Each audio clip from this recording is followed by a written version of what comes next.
What is up, everybody? Welcome back to another episode of Slop on the Pod. Before we get into this episode, we gotta thank our sponsor for today's episode, which is Liquid IV. That's right, Liquid IV, everybody. Liquid IV, if you guys don't know, is one stick in 16 ounces of water, hydrates faster and more efficiently than water alone. Contains 5 essential vitamins: B3, B5, B6, B12, and vitamin C. With 3 times the electrolytes of traditional sports drinks, made with premium ingredients, non-GMO, and free from gluten, dairy, and soy. Let me tell you guys, Liquid IV is my favorite. Once again, thank you guys for sponsoring this episode of Slob on the Pod, Liquid IV. I've used this way before they were a sponsor. I remember the first time I ever heard about Liquid IV was I had a really bad hangover, and one of my buddies gave it to me. He thought it was like a hangover cure. Like, he didn't know it was a little packet of hydration. He thought they made this for hangovers. Then fast forward a couple more months, then you realize this is for athletes and stuff, but honestly it's made for everybody. Like I said, I've used it to cure a hangover. I use it, I drink one before I go out. On my mama, I drink a stick of Liquid IV before I go out. Actually, I drink a stick of Liquid IV anytime I go out. I leave the house. They're also just very tasty, especially for I know there's some people out there that are fucking weird and they don't drink. They don't like the taste of water, so they need to add stuff to it. This is the perfect thing. It tastes amazing, and it tastes just like your regular Gatorade or something, but it also hydrates you way faster. And like it says, it hydrates you way more than all the water you would drink. Old school nowadays, back in the days, it was drink a gallon of water. No, drink 2 sticks of Liquid IV and you're good to go. And then drink more. And then drink everything else they have to offer. They have hydration packets. They have energy boosters. They have another one that's like a help sleep one that I'm going to have to get on. I need to order some of that. But yeah, guys, thank you, Liquid IV, for sponsoring the Slob on the Pod. Once again, actually not once again, let me tell you now, the main reason why they helped us out. If you go to liquidiv.com, you get 25% off. And if you use my code, the Slob on the Pod, at checkout, that's 25% off anything you order when you use promo code the Slob on the Pod at liquidiv.com. That's 20% off, 25% off, plus free shipping. They also mentioned that we get free shipping, so 25% off plus free shipping off anything you order when you use my code, the Slob on the Pod. Very easy. Literally the name of the podcast. So if this is one of your favorite podcasts, is something you like to listen to, and you're buying some Liquid IV and you're like, what's the code? Just think of the name of the podcast. The Slob on the Pod is the promo code. You guys get 25% off plus free shipping. Go get hydrated. Stay hydrated. Thank you, Liquid IV, for sponsoring this episode. Let's get into it, right? Yep, let's start.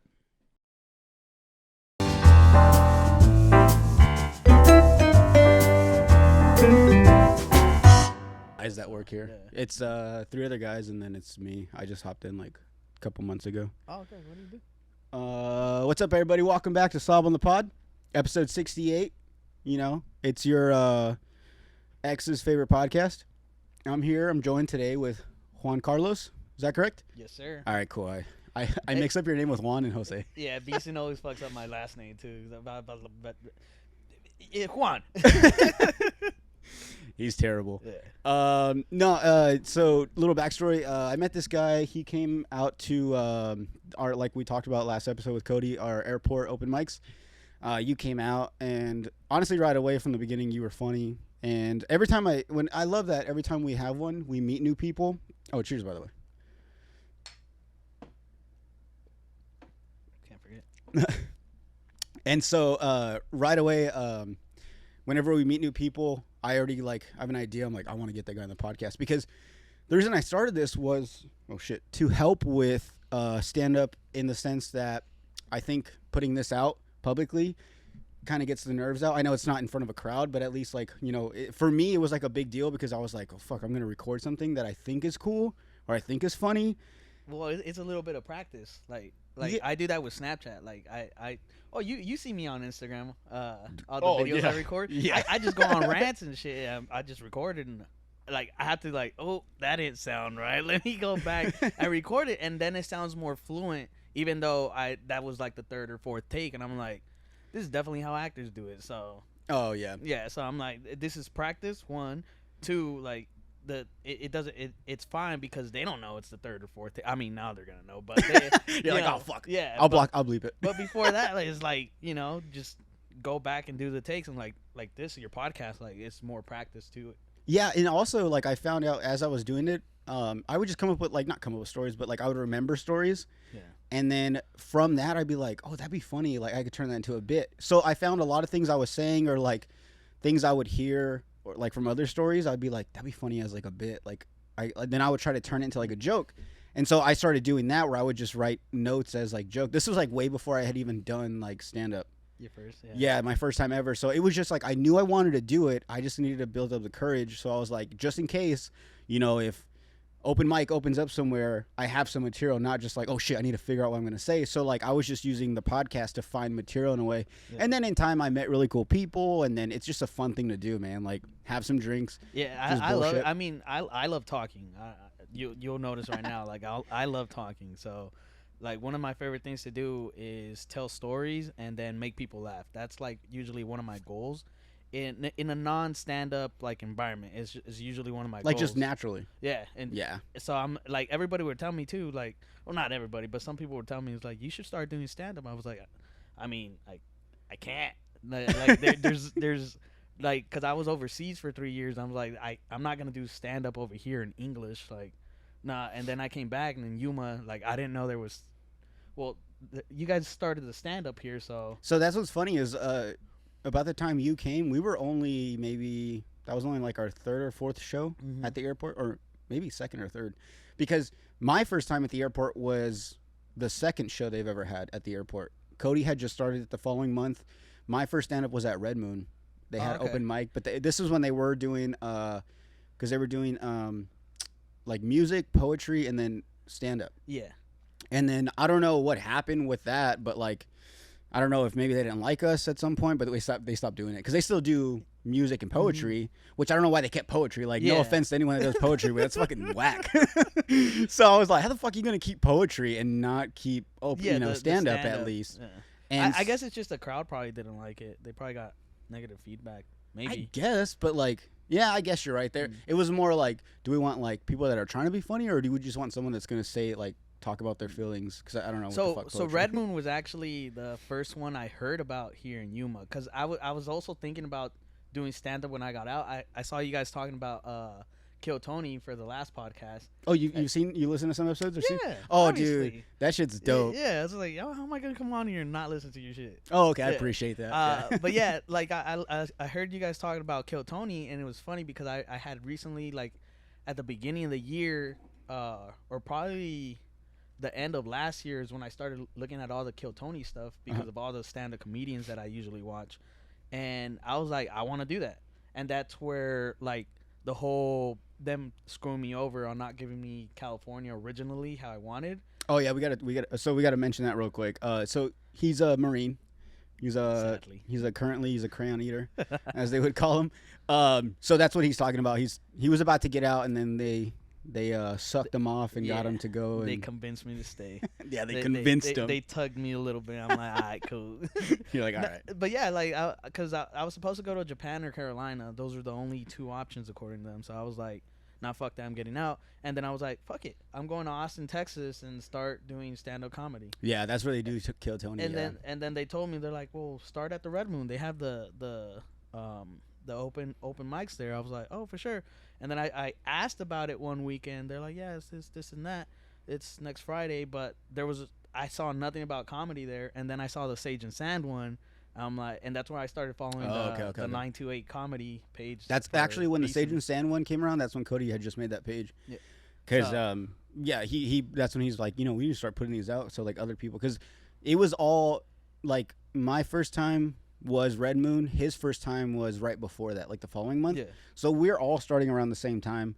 And it's crazy because I like the way Cody talked and the way he put together these shows, like, oh, this man's been doing it for a while. He's like, bro, I thought the same thing. He's like, I just started doing this. He's like, I'm only like a couple months in before you. And I was like, oh shit. But the Red Moon show, I just finished a podcast here, and I went down to the smoke shop right here. Yeah. and in the window there was a flyer, and all it said was like open mic in big letters. So right away I was like, what? So I ran up to it, and I saw music, poetry, stand up, and I was like, oh shit! And it was literally like Wednesday, and it was gonna be that Friday, and then I was like, oh, it's too soon. I can't do that. And I'm like, what the fuck? Like, I've been wanting to do it. I kept making up these excuses. Like, I have to go to San Diego or like Phoenix, like big cities to do it. There's nothing in Yuma. And then that happens. I was like, fuck it. I'm going to do it. Like, I need to do it. If I don't do it now, I'm never going to do it. And so so when I saw that, I was like, fuck it. So right away, it was like email to sign up. Yeah. Emailed them. And then they were like, no, yeah, like we don't have too much stand up. It's mainly music. And I was like, all right, fuck yeah. So that was my first time, and it was kind of cool because, I mean, the first time I did it at Red Moon, it was a pretty big show. Like, that whole front, you know how they set up the stage. Yeah, so right in front of the stage was a bunch of tables, so it was like all the crowd was right there. I mean, yeah, you know, the people in the back, like by the bar and stuff, couldn't really hear you because they were like eating or talking, and they weren't there for that. But yeah, at least you had that crowd in the front. The second time we had a Red Moon show, they had just had like a music. Like a fucking rock band or like a punk band. So all that was cleared out. So the second time we had a show, there was no tables. Everyone was sitting in the booths or in the back. And dude, it was terrible. Like, I don't know, like the crowd involvement. Yeah, like I don't know if I bombed or just like I couldn't hear the feedback, but it was terrible. It was probably the crowd involvement. But the same as you, like that was like pretty much the same like scenario I was in, but with Sage and Sand. Oh, okay. So like it was really nerve wracking, like trying to. You came in on a big show. Yeah, and so you kind of did what I did in a sense, like because it would have been weird to start the airport first because it's such a small setting, but to go your first time in like in front of like a big crowd because Sage and Sand was like a huge turnout. Like I was excited for that one, and then when they told me to host it, I was like, oh, I didn't really want to host it because it was a lot of. You wanted to do your. I just wanted to do my set and get off and just be done. Because that's what I do. I get nervous, go up there, do my thing, and once I get up on stage and say the first thing out of my, like, when something comes out of my mouth, I'm like, all the nerves go away. I was actually glad that you hosted it. Like, I didn't know you, obviously, but, like, I was really, like, nervous right beforehand, right? Because it was my first one, and I had just barely gotten done, like, because I wrote everything last minute. So I had just barely gotten done writing it. And trying to memorize it within the last like 2-3 hours before the show. Like I have material written down, I have jokes in my head written down, like I had the stuff, I just didn't know how to like put it out there. Yeah. So when you went up there and talked about how you shat yourself in the car, made it easy for my transition in there. It's like I didn't shit myself, but I'm shitting myself right now because I'm nervous. Well, I appreciate it. Yeah, that was like my first time hosting, and probably, I hope my last because it was cool. Like it was cool when he told me that I was gonna do it. I was like, oh yeah, I'll do it. Like that's fucking dope. But then after that show, I was like, I'd rather just do my set and get off stage. That way, because I like to do my set and then get off and kind of like celebrate in a way. And so I just start drinking. I just start getting drunk at that point. So I prefer that. But I mean, if anyone wants me to host, like I got you. But yeah, so that's like a little backstory of how we met. And like I said, like the first time, after that airport show, that's when I was like, this guy's cool. And then in a sense, I saw you guys. I saw your little crowd or your little group in the back. No, at the airport. Oh, at the airport. When you guys were sitting in the very back. Yeah, and that was when I was like, oh, I could kind of sense, like, I was in the military, so I was like, oh, these guys are military. But what really caught my attention with you, which is something I've always regretted, that I wish I would have wanted to do stand-up when I was in the military, because I had so many opportunities to be in different places, was that I saw that you were in the military. I'm guessing you're not from here. Right? No. I'm from so I guess I should have started with that. Yeah, when people ask me, I tell them like Central California, and they're like, well, what part? I'm like, well, I moved around, and you have the same thing I do. Yeah, it was mainly like Fresno area to Bakersfield area, but so Fresno for a bit, Ridley, which is a small town, and then I went and moved over. I was in Mexico for a year. Right. Again, I moved up and down, but it was mainly like Fresno to Bakersfield area. Okay. So yeah, Central California is what I claim. So what would you tell people, like when they ask where you're from? Central California. But then when they be like, okay, like what part though? Well, Fresno to Bakersfield area. Oh, okay. Would they be like, oh, okay, I know where that's at. If they ask more, I'll be like, well, this is the time frame here, and he's like, oh yeah, you did move was like, yeah, that's what I was telling you. See, so when it's funny because when I first joined, it was a lot of that. Like, they would ask like, "Oh, where you from? Where you from?" I'm like, California. Like, which part? And my dad worked for the railroad, so I moved around a lot. I was born here. Probably went to like up until like maybe 3rd or 4th grade, and then we moved to California with my dad, and we lived in like like San Bernardino, Rancho Cucamonga, Fontana, San Bernardino, or sorry, I said that already, Ontario, like and then Victorville, like we moved all around California, and then we finally ended up in, you know where El Centro's at? Yeah. Okay, so we lived around that area. I lived in this small town, so it's like El Centro, Brawley, and there's like this little town called Calipatria. It's like very small, dude. Like I think it's like I think the like population's like 500, 600. My high school graduating class was like 75 people. Jeez. In the entire school was maybe 300 kids. So like half the population was the high school. For high school? Yeah, dude. It was small. I went to a small high school. So I knew a lot of people didn't know about that. So whenever I would meet people, they'd be like, "Oh, where you from?" Like California. Like, which part? Like Southern. They're like, "Well, where?" And I didn't want to say Calipatria because then I'd have to explain, well, that's near El Centro. And they're like, "Where's El Centro?" Because they're from everywhere. Not everyone's from California. So I'm like, it's like near San Diego. So then I got tired of explaining all that. So eventually I was just like, I'm from San Diego. I'm from San Diego. And then a lot of my friends that I actually, like, when I'd make friends and then they end up being my friend for a long time, they'd be like, "You're not from San Diego." I'm like, "Well, I'm not, but I didn't want to explain. Area is what you gotta say. Yeah, I didn't want to explain all that bullshit. So, like, I usually ask people, too, I'm like, "Where are you from?" And they're like, a lot. One that I get a lot in the military when I ask them is Chicago, right? They say they're from Chicago. And I end up asking the follow-on questions. I was like, "Are you really from Chicago?" It's like, "No, but nobody knows that the actual city I'm at because it's in the outskirts of Chicago." So I just say Chicago. I was like, yeah, I get it. But where are you at? And then they'll say their place. I was like, okay, Chicago. Yeah, exactly. So I go along with it too. But I'm like, all right, so just say Chicago area, and I'll know you're in an unknown city around there that people don't really. Unless they're from Chicago, they'll know, like, oh, let's go over here. And that's what's funny is, like, sometimes I'd meet people, and they were brave enough to tell me, like, "Oh, I live, like, in El Centro." I'm like, "No fucking way." I was like, "I live in Calipat." They're like, "I know where that's at." And I'm like, "Oh, okay." I was like, "I don't live in San Diego. I live in Calipat." But I just say, and I explained the whole thing, and they're like, "Dude, don't worry." He's like, when a lot of them would just be like, "It's all right, dude. Like, I know where that's at." Same for me. Like, my high school was in Arvin, California, which is in the outskirts of Bakersfield area. It's 2 little small towns that go to that high school.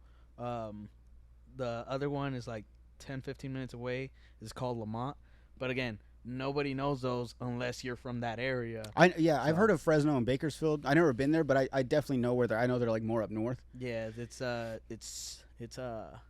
obviously it's California, so the weather's still better than Yuma, but it's still desert out there. So yeah.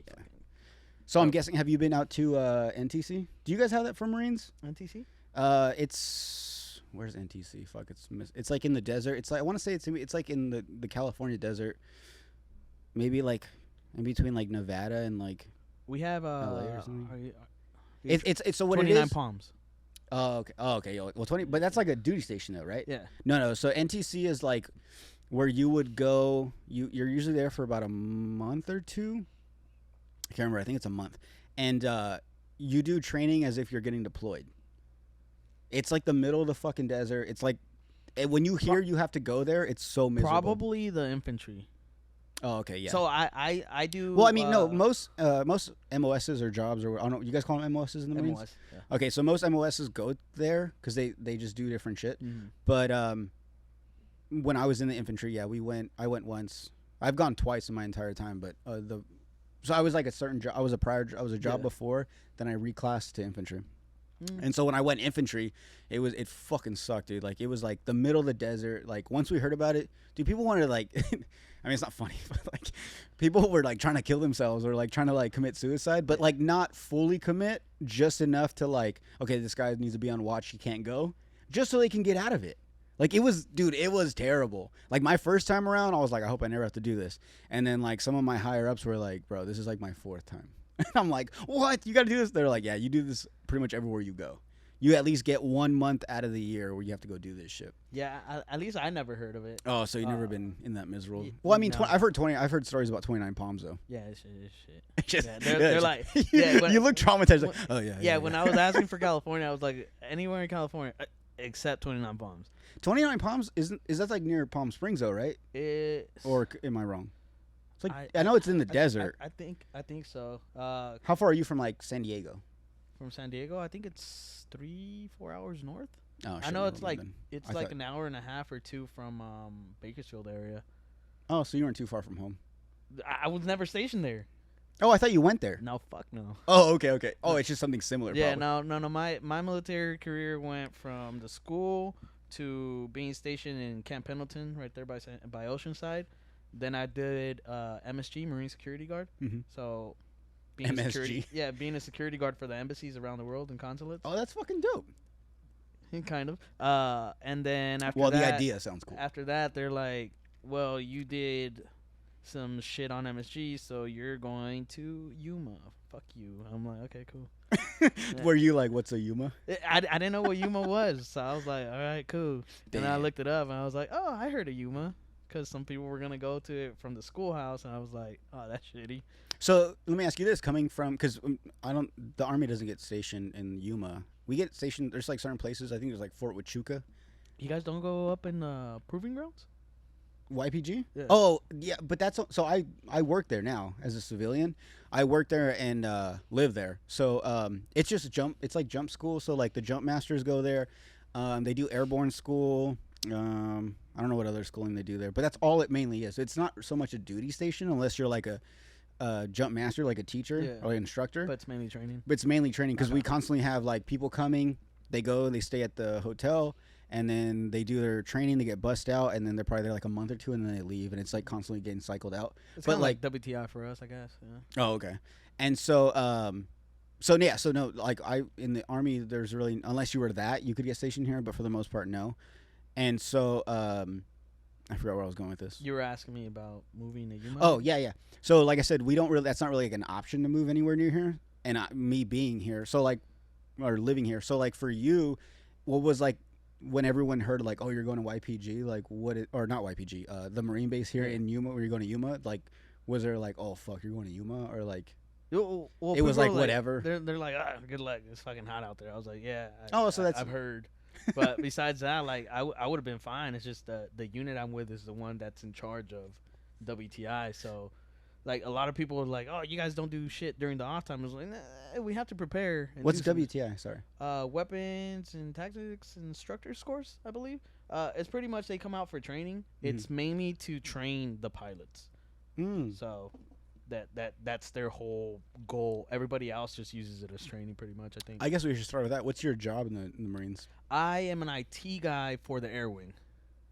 IT, so you do like computers and shit? Computers, servers, cables and shit. But the fucked up part is, so on the ground side, they have our MOS is pretty much split up into different like jobs. On the Air Wing side, it's all on us pretty much. And we don't even get all the permissions to be able to do all the shit that we're supposed to do. So we're pretty much just go out, find the issue. If we don't have the permissions to do it, we just call the actual S6 a station there to do their job. Oh, okay. So it's kind of shit because they keep stacking on more and more work on us and shit. So that's why a lot of people are getting out in my MOS. Oh, okay. Do you like your job? Eh. I know, right? That's the thing too. Is like I found out like especially in the military, it definitely the whole the grass ain't always green on the other side definitely pertains to us, because like we always think like, well, I should go. Honestly, the only thing I could think of that the grass may be greener is like if it's like, well, I should go Air Force. So a lot of people actually made fun of me for re-enlisting because I'm going to Cali. I'm like, I wanted to re-enlist to begin with. Yeah. But I wanted to go to Cali. They didn't want to. That's why I was getting out. But now that they're giving me Cali, obviously I'm re-enlisting. It's not that they got me. It's that they had me as long as they gave me what I wanted. Yeah. And honestly, like, that kind of outweighs a lot of things, because it's like, well, I don't really like what I do. It's very, like, it's frustrating. It's, like, I get it, like, I don't know. Like, I would get, like, a lot of anxiety from my job and stuff. But, like, I'm going to be in Cali. Yeah. So it kind of like weighs Oh, itself. It's dude, like, all I right, am well, I'll be excited. sad in Kelly. I am excited. Yeah, I'm excited for I'm, you. I'm sad about the work, but I am excited. Like the whole stand up thing, being stationed in Cali is gonna Yeah, work you have out for so me. many So options over there, man. Mhm. I'm jealous. I'm definitely gonna try to do it at least so as much as I can. So like You'll if be it's able every to do it day, weekly. it'll go every day. Yeah, as long as your job allows you to. I don't know. Do you guys go out in the field like to do training a lot, or you guys don't do that in the Uh, Marines? so not me particularly. I'll probably have Marines to go out, but as far as training goes, I wouldn't have to do that. If deployments come around for our units, Then then you start picking up on training. that's when I have to go do the training and then do the actual deployments and stuff. So.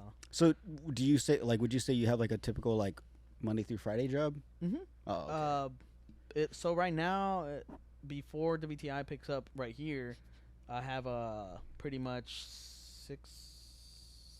6:30. I wake up, get to work before 7:30, and then we get off at 4:30 ish. Nice. So You don't. You guys do PT?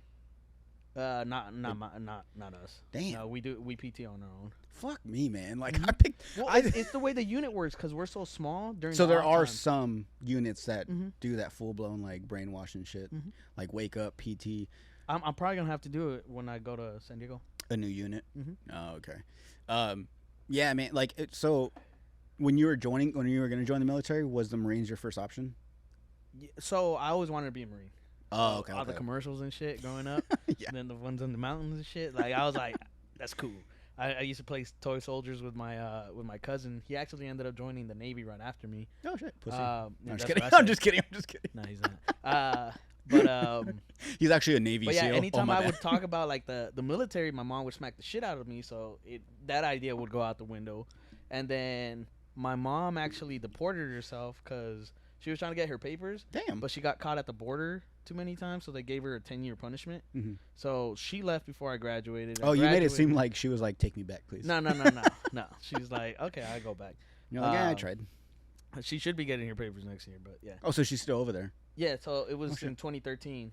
Oh, damn. It's 10-year punishment, so 2023 is a year. Oh, nice. Yeah, Okay. So she left, and then I was like, well, I'm not living here. I'm 18. I graduated.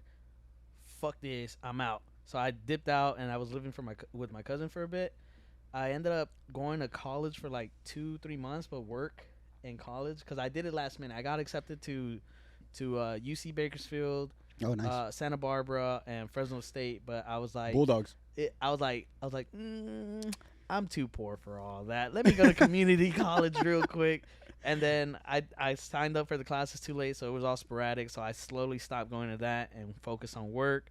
And then I was picking up one of my friends. He was like, "Hey, you want to go pick up one of our other friends that joined?" And he's he's been doing this, and that. I was like, "You want to join?" He was like, "What?" I was like, "You want to join the military?" He was like, "Don't fuck with me." I was like, "Yeah, let's join." He was like, "Fuck it." So he called him. Next day, we were in the recruiter's office and fucking. In the Marines, did you guys have like the buddy system where you guys could join together? So we do, but I didn't do that with my buddy. Oh, okay. When I decided to go in, I told my best friend at the time, and he was like, "You're fucking crazy." I was like, "Bro, they have the buddy system. Like we could go to basic together or like boot camp. We call it basic. We go to basic together, and then if we're in the same MOS, we can get stationed together." He's like, "I'm not gonna do that." So I was like, "Oh fuck." So I was really hoping I could convince him. And also, like, the recruiter was like, "If you bring someone, like, we can give you a bonus." Yeah. I'm like, "Oh, fuck." So I was out there being a recruiter and shit, trying to people to join the cult. But, no, so I ended up going on by my own. But that's so funny because I kind of have a similar story. I actually, the only difference, though, is I never wanted to be in the military. I never, even, like, in high school, when, so, like, my senior year, there was a point where we had, like, a day where you just had to go to school, you'd go to the gym, and you took the ASVAB, and then once you're done, you could just go home and stuff. And they even said like, you don't have to do it, but we just ask you, you should do it anyways, just in case anything ever happens. You have at least the ASVAB done. And I was like, I was so into not joining that I didn't show up that day because I was like, I'm never gonna. That's stupid. And also I was like, that's not me. Like I just can't do that. And so once I joined, then I found out that I had like a cousin that was in.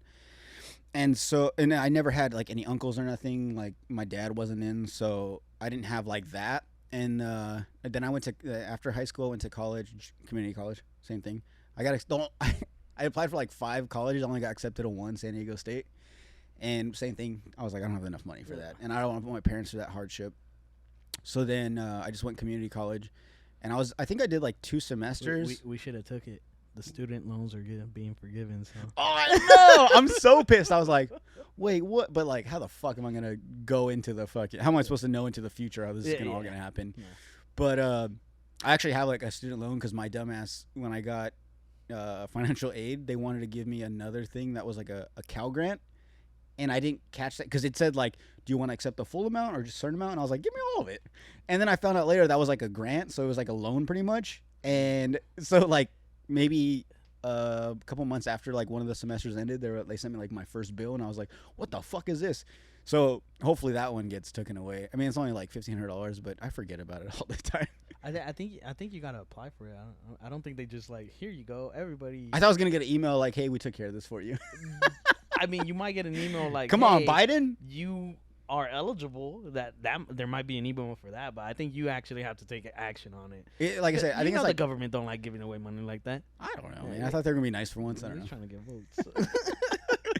So I went to college I went to community college for like 2 semesters, and then like the second semester, mid semester, I was like, I'm failing. Like I don't want to be here, and honestly, I was scared. I was like, I don't want to go tell my parents I'm failing, and I also I'm like, what am I gonna do? Like, am I gonna have to go? I was like, right away, I was like, am I gonna have to get a job at McDonald's? You know what I'm saying? Like, because at that point, it was already ingrained in my head. Like, you either go to college and get a good job, like you need college or you need military. And I'm like, I don't want to do college. I'm going to join the military. Dude, no lie. I got out of class one day and I was like, I'm not doing this no more. Went to the recruiter's office, which was in El Centro, and within that day, I had like when I was gonna go to MEPS to go do like everything. I didn't have my ASVAB, so they're like, well, you got to take the ASVAB now. And so I just went home and I was like, oh, I'm joining the military. Like, I never even hinted that I wanted to join. I just went and I was like, so I went to the recruiter today. They're like, for what? And I was like, I'm gonna join the Army. And my mom didn't talk to me for like a week or 2. My dad was more like, oh, okay, that's cool. It's funny because like I told you, growing up, my mom would smack the shit out of me. But when I decided to join, it was my dad that was all panicky, and my mom was like, okay, it's your decision, mijo. I was like, she like warmed up to it. Your dad was just kind of like, wait, what? He was serious? Well, it's because I told him, I was like, well, I'm going to work on the air wing. I'm going to do this. I thought I was going to be an electrician. So people in my specific job for IT and the air wing get fucked because we get like the general like, oh, you're going to be IT electrician. Mm-hmm. Well, we didn't know it. Under IT electrician is fucking computer guy for the air wing. Okay.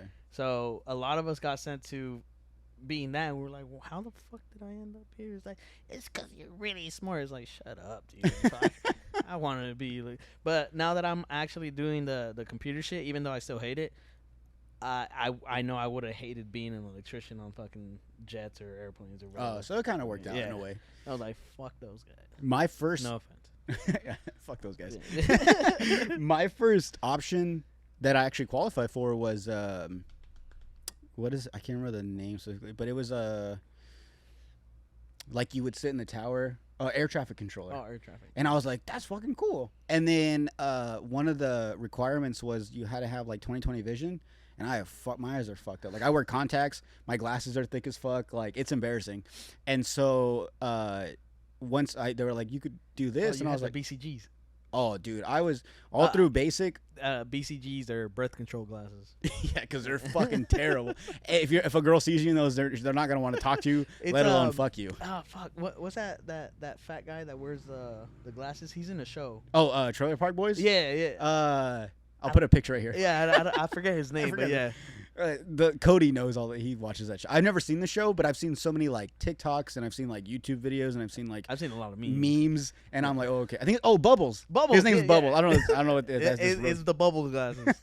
But so all through basic, I wore those. We even had like do you have inserts? I don't know. I didn't have to wear glasses, so. Oh, you fucking you lucky shit.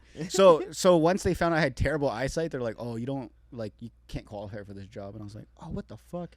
So I really wanted to do that, and then I just ended up picking something else. But that was always like something that kind of affected me. And actually, so like I said, when I first joined, I joined as a cook. I was a cook. And honestly, because when I joined, I was like, well, my goal, I wanted to be a CHP officer. Yeah. California Highway Patrol. And Same. and they were like, and one of my buddies, or one of my dad's buddies that's in, he was like, well, he's like, if you just go to the military, like that'll be a good step. Like when you go to apply, like that's automatically like 10 points, like a point system, like in the hiring system. And I was like, fuck it, well, I don't have college, so I'll do that. And I was like, I'll be a cook. Like like I said, I never wanted to join. I never wanted. Can you give me another one, please? And did you already finish that one? You fuck. I'm usually the one that drinks faster than everyone, so I pace myself now. But now I'm with someone that drinks same as me, so cool. Oh, dude, same. That's the one thing I liked about the military. It made me an alcoholic. It prepared me for life. Gotta have the label. Yeah, fuck that. No free advertising. I should blur this shit. So I was like, fuck it, I'll just be a cook, do 3 years, get the military like experience, and that'll help me.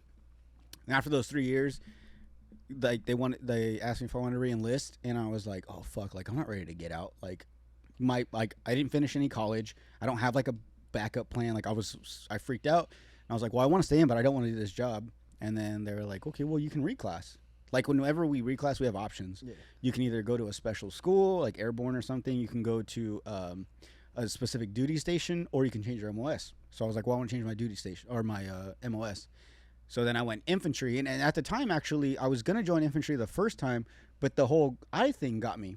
So when I went in the first time to re-enlist, I kind of just said it, acted dumb, like I didn't know that was a reason, and they never caught me on that. So I don't know if in the beginning that was like an excuse they used, like, oh, you can't join infantry because of your eyes.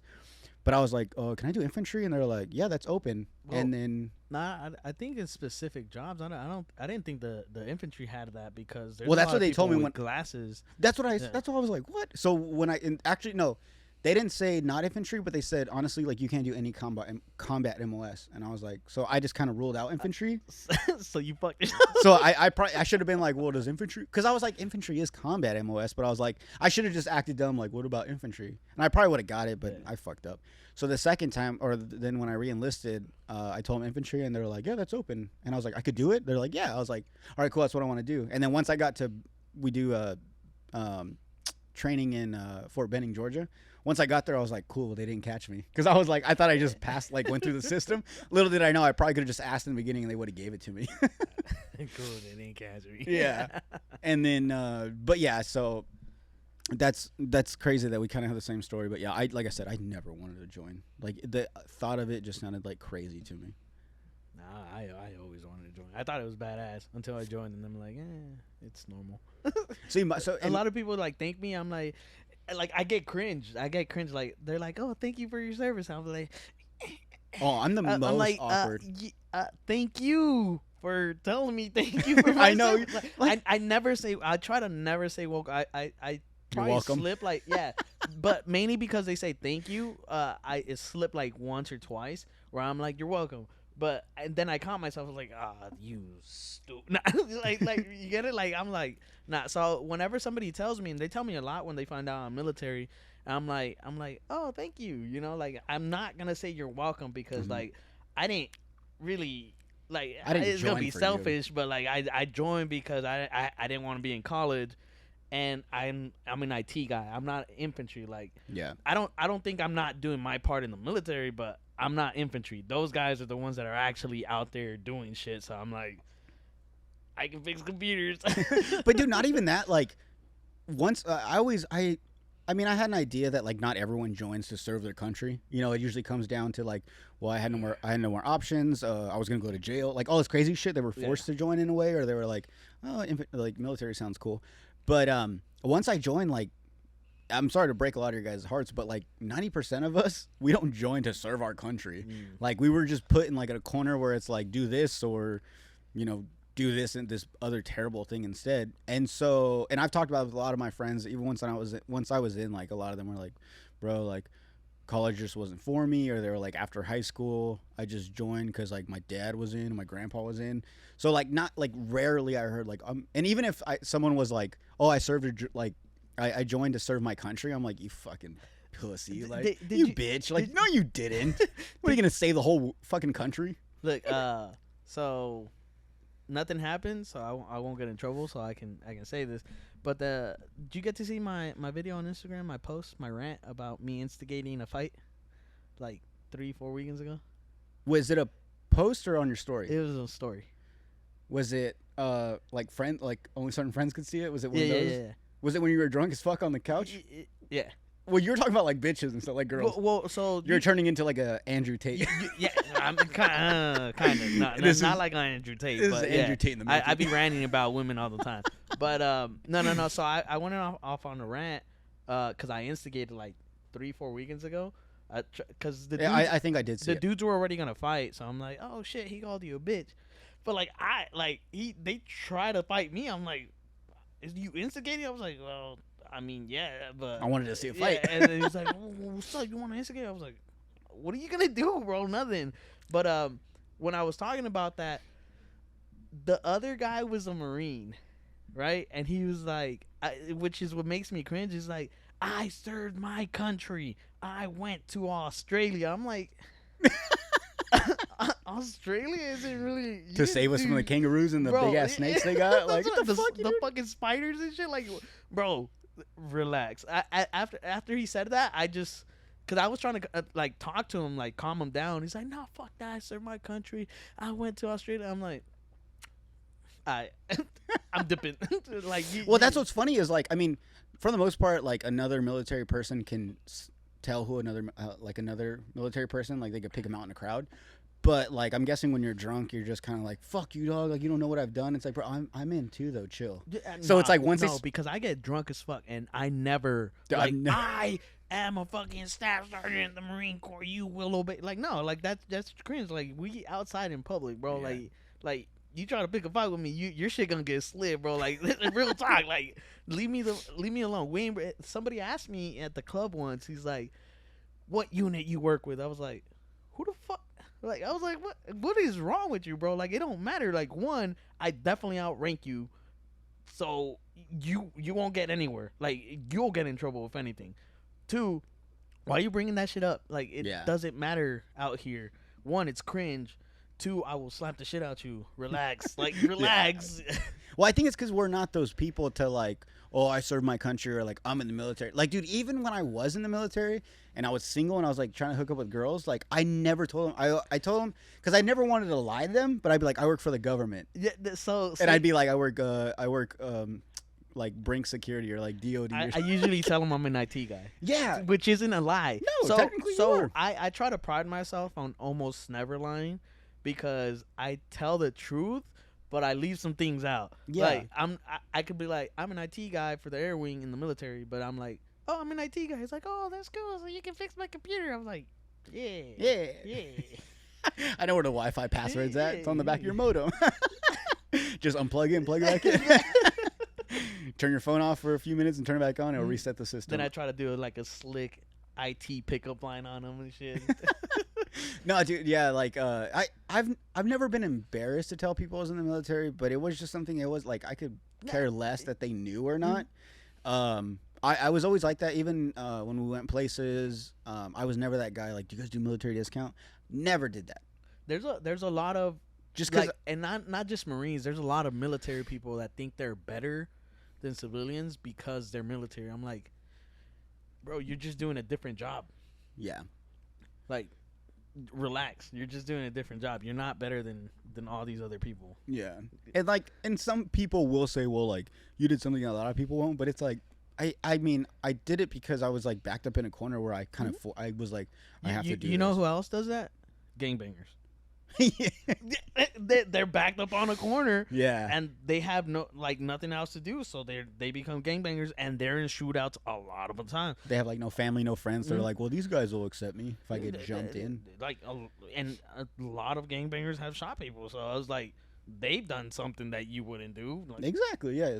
Are you gonna go over and be like, praise the gangbangers? I mean, some people do, but for the general public, they're not gonna go over and like thank you for your service, blood or cuz no, Yeah. like they're just gonna do their own thing. That would be funny though. When I was stationed in Texas, it's funny. I was stationed in Fort Hood, Texas, which is like, it's called Fort Hood, but it's also like as soon as you leave the gate, it's in the hood. It's in the ghetto. Like every gate you leave out of, there's like shootouts. You're always hearing about like people getting abducted. Like it was fucking scary. I was like, I think I'm more scared to leave the military base than to get deployed. Like just because it was so bad. But there'd be times where like gangbangers would kind of come up to like a group of our friends, like where you from and all this shit, and then we're like, oh, like hey, like we were scared too. We were like, bro, like we don't want no problems, like. So we're stationed right here in Fort Hood. They're like, oh, you in the Army, bro? I was like, yeah. They're like, oh, bro, that's dope. I wanted to join, but I couldn't do that shit. And then like they were like, hey, let me buy you a drink. Like, and I was like, it's like we got respect from like gangbangers, and I'm like, all right, cool. We're like part of the crew now. Like they got our backs. Like if a gang banging crew like has your back in a club, then you're safe. Like you gotta worry about anything. I mean, and it kind of worked out. It was like, all right, cool, and we acted hard with them. At the club, I make it a point to make friends with as many people as I can, because the more people you're cool with, the more people will have your back. Yeah. Because there's a lot of stupid people at the club and shit. It's like, so I'm like, I don't even like really need to fight that much. Because I got my friends. I'm also not one to pick out, like when I go out, I have anxiety for the fact that I'm like, is anyone gonna say something to my girl? Is anyone gonna bump into me? Am I gonna bump into someone? Is gonna start drama? Like I don't want any of that. Oh, I never go out with the intention like I want to fight tonight. Like there's probably one time I've done that, but I was just like in a bad like mindset. But for the most part, I never go out to start fights. Like I just want to go have a good time and get drunk as fuck. And like so I hate being around people that are like, bro, like see the way that guy's looking at me. I'm like, bro, he's not looking at you. Kind of like after the George Lopez. George Perez. Right, everyone says that. I'm like, I fucking wish we had George Lopez. No disrespect to George Perez. I actually caught myself though. It's not like I just kept going on thinking it was George Lopez. I was like George Lopez. I was like, no, George Perez. Yeah. But yeah, like after that, like they stayed at the club and shit, and I try to like include like Xavier and shit. He was fucking vibing, which I loved. So I like just fucking, turning up no matter what. Yeah. So anytime I saw Xavier, I'd like pull him into the little group that I was with and shit. Yeah. Like kind of like how I did with you. Like I just like I love having fun. So I'm the same. I'm very touchy, but in a way where like I just want to include you. Like, bro, like come like if I see you, I'll be like, let's get a shot, or like let's go dance. Like I hear a song, like bro, come with me, like, and like we'll jump around, I'll put my arm around your shoulder, like I get all up into it.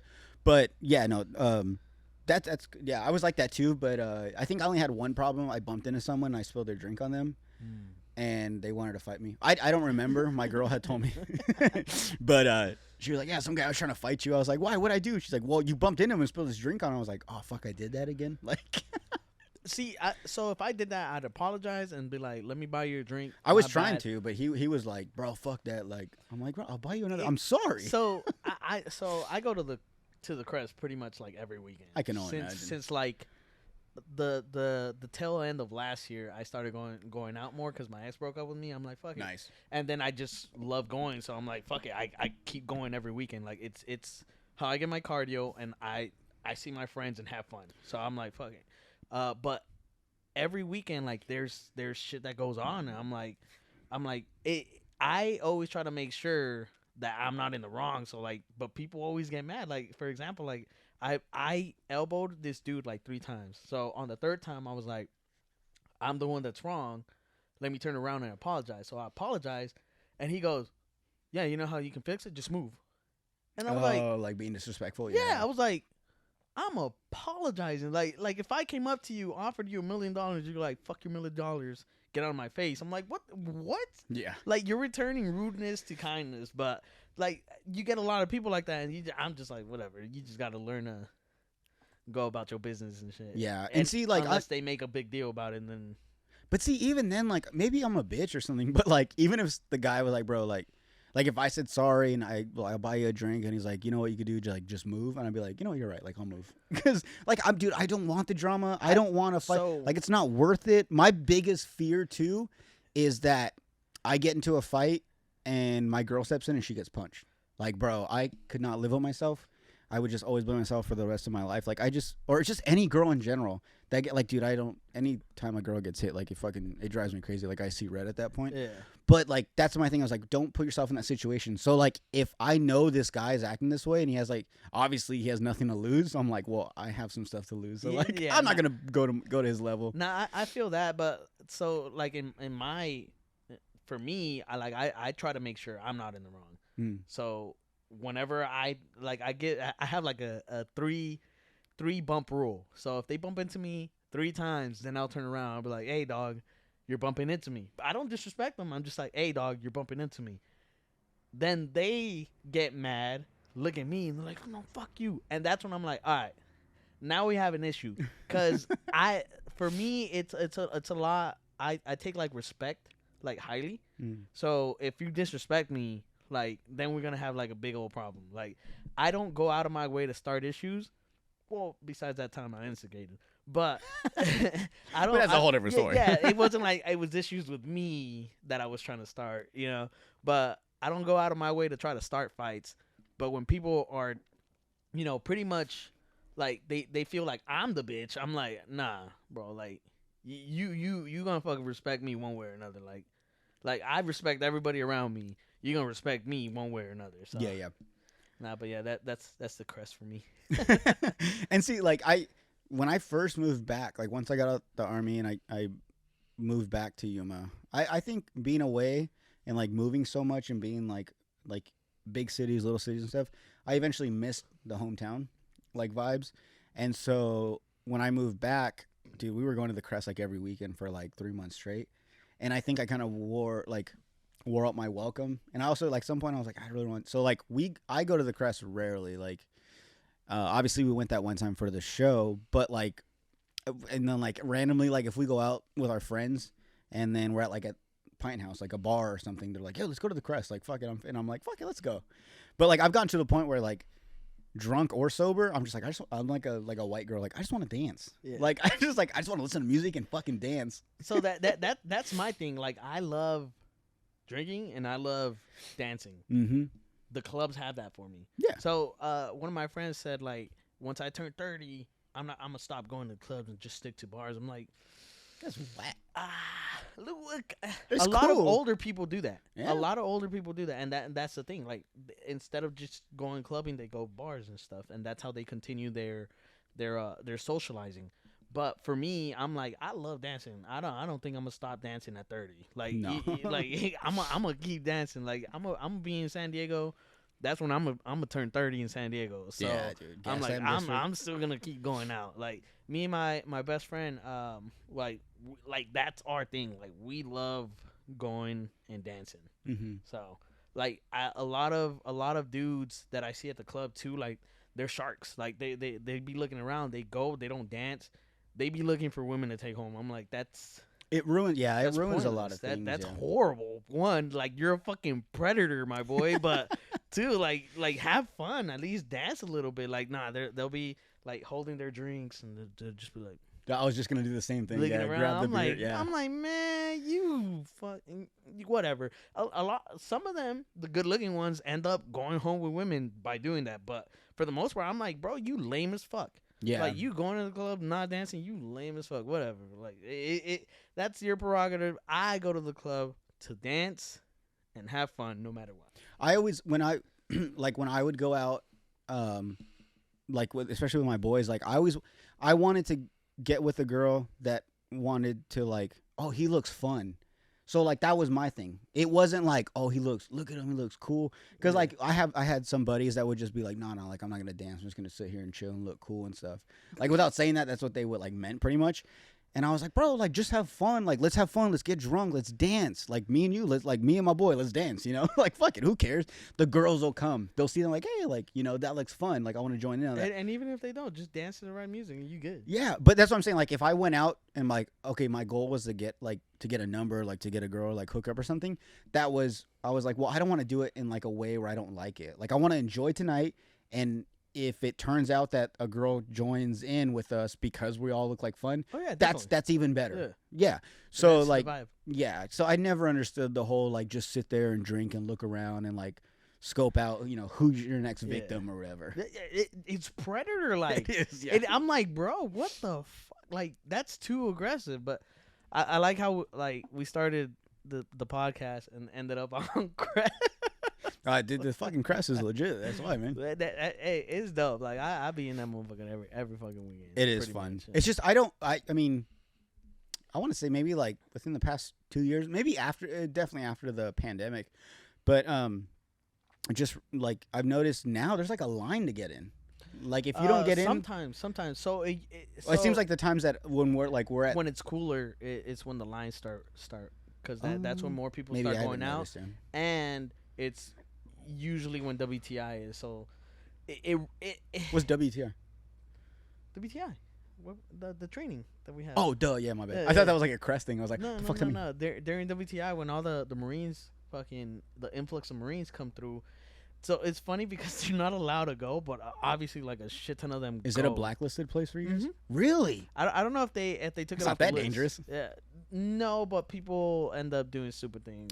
So they're like, they're supposed to be here for training, not to go out and have fun. That sucks. Yeah, because it's like them, that's the only like club, I guess you could say. Yeah. So it's like, well, the one place we can go dance and have fun. Like I don't know if it's still blacklisted or not, but fucking it was when I initially got there, and they get told all the time not to go. So. Oh, okay. But yeah, like during WTI season, I think it's when it usually gets the most packed because obviously all the fucking fiendish male Marines trying to go out there. Yeah. And some female Marines go out there too. But yeah, that's when the lines start packing up, and it's usually. So the tail end of this one, the late months and the beginning of the early months is usually when it's fresher too. Anyways, here in Yuma. Yeah. So people are like, yeah, let's go out because it's not that hot. Yeah, yeah. Oh my bad. I remember, like fucking 5-6 weekends ago, I stepped outside, like the sky was reddish and it was fucking hot. Yeah, I was I'm from here, so I'm like, yeah, getting nuked. What the like? I've been here 3 years, and I'm like, did we just fucking get nuked? Like, what the fuck is? Bro, it's miserable out here. I still went out that day. still showed up to the crest. Bro, like I do. Sometimes I'll like not this year, but like there's times like I'll go to the crest in like short shorts and like fucking. I'll try to be comfortable as fuck. Like I'm trying to have fun, but also not be sweating my ass off. That's why we stay in the inside. Yeah. But then again, I'm too fucked up to even care about sweating sometimes. So, like, because that's when I'm, like, turning up all the way. Yeah. And I'll be, like, my shit would be soaked. But I'm like, whatever. No, I'm having fun. No, sometimes, dude, I have to take a break. I got to go upstairs to, like, the roof. Oh, dude, my cardio, like, even though I go to the crest and shit and I started working out, like, my cardio is fucking, like, my lungs just garbage. But I'll be in there. I'll be wheezing and shit. Like, and I'll still keep going. Like, luckily the music's loud enough so no one can hear that. Because imagine if it was just like a silent disco. You ever heard of those? No, bro. So a silent disco is like you're like in a club, and everyone gets a pair of headphones. They're all Bluetooth. So if you take through the headphones you hear the music, everyone's listening to the same song you're listening to, but they're all dancing, having a good time. You can take them off and it's completely silent, and everyone else is dancing, and it's fucking weird. Where? I went to one in Austin. Oh, you actually went to it? Yeah, because I heard about it. I was like, bro, that's got to be so fucking weird. And I was like, I gotta check it out. Like, I'm one of those people where I don't like to talk shit about something unless I've tried it. So it's funny because kind of similar on me. I like doing shit mainly so I can have a story for it. That as well. Especially now that I'm doing like stand up, I'm like, bro, I just want to try that for the story. Yeah. Like I'll go. Like see things, I'll go just so I could be like, bro, like this shit I saw the other day, like you will not believe it, like. Yeah. So, and also, and like just random shit comes up. Kind of like in my first stand up, how I talked about the threesome I had. So I did that just for the story. Oh well, you went outside, huh? I think you went outside. Your first time you went up? Yeah. At Sage and Sand. So you got done doing. So I was the second or third one, and you got done doing your bit. And then you went outside. I went up. Yeah, that was only because it got hot in there. Yeah. I was like, I got to go outside, so step outside. But yeah, I was talking about the threesome I had, and the only reason I had that threesome was for the story. I was like, I'm either gonna have, so this guy just wanted to watch. It wasn't supposed to be a threesome. He wanted. Wait, was it 2 guys and a girl, or you and 2 girls? So the dude wanted to see his wife get fucked. Oh, nice. Yeah. So I was like, I'm all for it, you know. Like I was 19, I was like, all right, yeah, sure. I'm either gonna fucking get a good story off of this, or I'm gonna die. Whatever. Either way, we're good. I ended up having that threesome because while I was smashing and he was looking, he just takes his dick out. I'm like, okay, I guess we're having a threesome now. But I was like, whatever. You had to like, tag him in, like, bro, come on. Dude. Yeah, I was like, whatever. You know, look it's sad. your wife. He's like, can I get in there? It's like, bro, it's your wife, dude. He didn't even ask. He took his shit out. I saw from like the peripherals and shit. I was like, if I see his dick, I'm gay. So I'm just gonna keep. You should have pulled out. You should like, and then just been like, bro, like I didn't sign up for this. Like, hold up. You said I was gonna fuck your wife. You didn't say we were gonna fuck your wife. It's a whole story. I'll probably whatever other podcast or maybe during one of my stand-ups, like we'll have another episode definitely. Yeah. Dude, I always loved it. Because like I can only imagine like, you know, in a matter of an hour and a half or two, like there's so much more shit you could talk about. Like everyone has different stories. So like for this one, we just ranted right now. Pretty much. Like, we didn't have no topics to talk about. Because I could stick to a topic. I could talk about it all day. But like right now, we just ranted about this shit. What's your first time on? So it was more like, welcome this guy. Like that way everyone gets an idea. So the next time we have him on, it's like, okay, I know who he is. All right, cool. Like let's get to the stories. Yeah, I'll fuck with it. But no, the threesome thing, that's fucking dope. I remember, it's funny that you say that, like I'm either going to have a good time or I'm going to get killed. Because like, dude, when I was in the military, like that was before that. Obviously, I was in like a relationship, and then we broke up like literally like a year after I joined. And I was like, "Fuck it!" Like I'm 19, I'm in the military. Like we travel different places. Like have fun. So I've like hopped on like dating apps like Plenty of Fish. What is it? Tinder. You know, Grinder. If I felt crazy. But no, I'm just kidding. Trying to find a threesome, dog. That's a wrong reason for you, my boy. Nah, I'm saying I don't know. Man. Maybe the guy's into like seeing me fuck his wife. I don't know. That's for Grindr. Dude, you never know, man. Huh? It's husband and husband. Bro, you never know. What if guys are trying to go on like Tinder, trying to find like another guy to fuck his wife, but they're like, bro, I am with that. So like he's like, well, I'll go to Grindr. Yeah, but if they go to Grindr, the guy you match with on Grindr is try to convince you. Which I got a story of catfish. Oh, dude, I have catfish too. Yeah, but he's gonna try to convince you to. As long as there's a girl involved somewhere, like I'll do it. No, I'm just kidding. Okay. No, but there was like a time when I had first got to Texas and I matched with this one chick and she was like recently divorced, and she was like, yeah, like I'm like, so you're like divorced, you know, like when you're like they like aren't living together, but they're still like they haven't signed the papers, so it's not legit. Like technically, she's still married. So it was kind of one of those things. And wait, like, is your girl cool? Oh, dude, yeah, of course. I told her, I was like, when I first started the podcast, I was like, look, I'm gonna have some crazy stories, and on your stand up, I was like, oh, dude, she's cool with it. That's why, like, I was like. That's why we've been together for so long, because it works out that way. Where it's like the stand-up I do, the stories I tell. Because it's in the past. Yeah. It's gotten to the point where like I'll tell stories about me and her, and she's like, "Can you just like say it was with a different girl, not specifically me?" I was like, "All right, cool." I was like, "Even better. I can like go crazier with this story now." But no. So yeah, she's cool with it. Shout out to my girl. But so this, I think I've told this story before too. But it's always so funny because the same thing happened. Like, I was like, yeah, and like she was like, you know, I just want to hook up, like just come over, we'll hook up, and like no strings attached. Like, all right, cool. And it was literally like the day we matched, that night she wanted to hook up. She's like, come to my house. I have a house. I live out here. And I'm like, all right, cool. And I was only like a week or two into Texas, and I was like, yeah, let's do it. And like we're all talking crazy. And then when the time finally came, I was so scared. I was like, wait, what if? Like I started thinking like, what if this is a setup? Like, what if, like, she pops out of the closet? Or what if the guy pops out of the closet and it's, like, a whole, like, fucking these couples want to, like to kill people, like, murder people? Yeah. Dude, so, like, I was the same way. I was like, I'm either going to have a great time with this girl and, like, do all this crazy shit with no strings attached, or I'm going to get murdered. And, like, no lie, like... And we're good either way. Yeah, I was like, as long as I get a nut, then I'm good. As long as that happens and then I get killed, then I'm fucking good with it.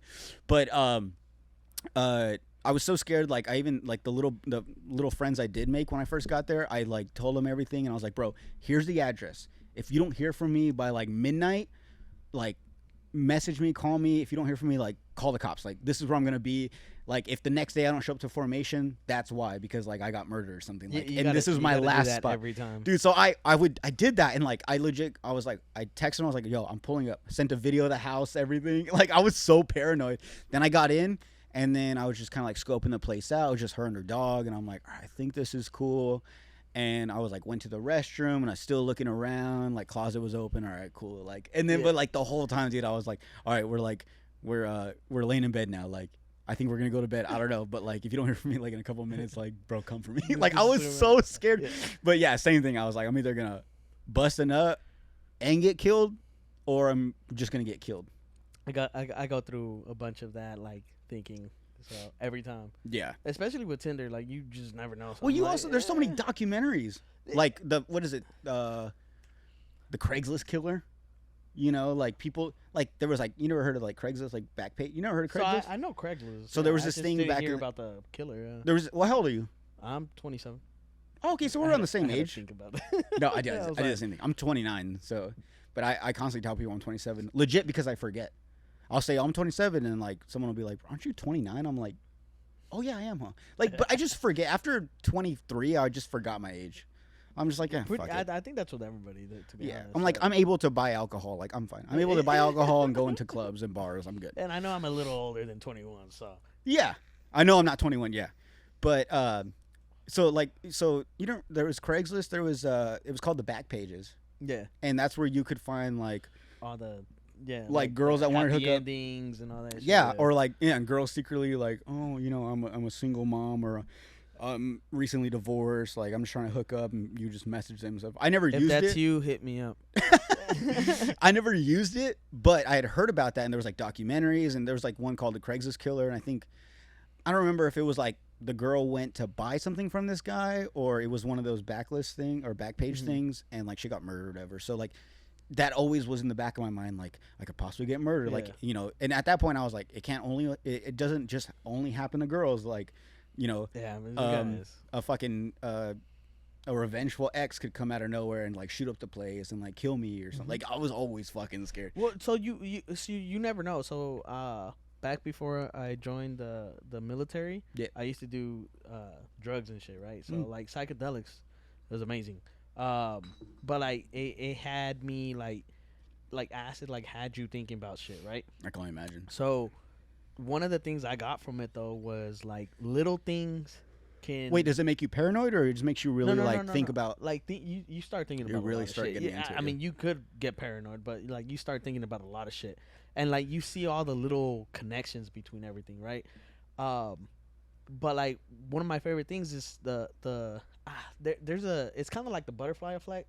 There's another phrase for it, but like when something little connects to like something else, right? Like a domino effect kind of thing. Yeah. Like, for example, like somebody could kill a dude, right? And possibly, more than likely not, but possibly get away with it, right? So say somebody visited their friend and the friend wanted to kill them in their own home and said it was self-defense, right? The judge, obviously they're going to look at evidence and stuff, but say the judge, back in their childhood, somebody went into their house and killed their sister or something. Now they're biased against people that break into houses. So now this guy is in charge of the case, and he's like, well, even without evidence, he was just like, he defended himself in his own home, and he feels strongly about that. He's going to be like, he's innocent. Yeah. And now this guy got away with murder, even though he was the one that invited his friend over and killed him because he hated him for some reason. So when you were tripping, that's what you would think about? Yeah. You're like, oh man, like someone could murder me and they could get away with it. Well, it's one of the things. It's like just little things add up. Like little things can make somebody snap. You got divorced because your wife didn't like the way you folded laundry. There might be something behind her not like her snapping for that, but you're gonna always have that in the back of your head. And later on, say you're working and you're frustrated already because work is stressful. You get home and your wife yells at you because you didn't fold the laundry properly. Now you're going to snap maybe and like smack her or something, like, God damn it, this fucking, like You never know. Like, you never know with people. It's human error. Like, so you never know. So any little thing can spark something. That's why, like, I'm pretty sure that's why women always love the documentaries on serial killers and shit. Probably, yeah. I mean, they're besides all way them, over that shit. besides all women being serial killers themselves, you know, like they're just like, planning the next murder. They're like, I've seen a lot of CSI. I've seen a lot of cold unsolved mysteries. Like, I'll fucking figure this shit. But yeah, out. like anything. They see all the way the girl like messed up, and they're like, okay, well, now I know. You know, you just never know with people, with human. Yeah. Like, you see the newspapers sometimes, or the news, and it's like, husband killed wife or wife killed husband for some dumbass issue or something. Yeah. Right, so. No, dude. Well, same thing too. Like, I mean, with that girl, like with her husband, maybe the reason they're divorced is because she cheated on him. So it's like, well, I'm not making it any better. He comes over to pick up some stuff and is like, bitch, you're doing it again. We're not even divorced yet. You couldn't wait. And it's like, then I get in between the crossfire and I get fucking killed. So you just always got to be careful. I'd hate to go out that way. But it's like, bro, it was just for a hookup, and I got killed over that. So put that shit on my fucking tombstone. You got a story though if you survive. If I survive, if I'm dead, then fucking everyone just sees me as like a guy that stole this guy's wife. Maybe, or the guy that was just crazy. You never know. Yeah, true. So, dude, I got to take a fat ass piss. So let's take a break, and then I'm gonna take a piss, and then we'll get back to it. All right? Cool. Oh shit, really? Yeah. Dang. Well, that's why, like, most of the time, if I ask for like a Jack and Coke, I'll be like Jack and Coke like double. Yeah. But then again, I'm like, maybe I'm just too paranoid where I'm just like, nah, they didn't put enough. Like, that's why, like, I like when I go out with people and they order like a mixed drink and they'll be like, oh man, this is like too strong. Like, you want to finish it? I'm like, yeah, fuck yeah. Like, if you just take a sip and it's like way more liquor or alcohol than the mixer, like, fuck, that's what I'll take that then. Like, dude, there's times like cause like on my own at home, if I drink whiskey or something, I'll drink it like on the rocks. No mixer, no Coke, no nothing. And so like I try to go to like bars and do that. Like, can I just get like a Jack and Coke, hold the Coke? And they're like, oh, we kind of got to mix it with something. So then when they get the hint, like, all right, I'll give you like a splash and like mainly whiskey. Yeah. We're back. Feels so much better now. My leg was like shaky. I was like, I gotta pee, but I didn't want to cut you off. Oh, you could have just been like, hey, hold that thought. I'll be like, I'm a hold the thought. Oh, dude, I'm terrible at fucking like if. That's why like I'll be going on a huge rant. I'll be like, wait, what was I talking about? Like I do that all the time. No, actually, I think I'm kind of like that. But for the most part, if I'm talking about something, like, and I haven't finished, like I'm a hold the thought. Fucking my friends ask me, it's like, oh, wait a minute, and then they start talking about something else, and then they come back to me. I'm like, anyways, so this is what we were talking about. Oh, what was I gonna say? I did have a question actually. Oh, so going back to stand up, how we first met.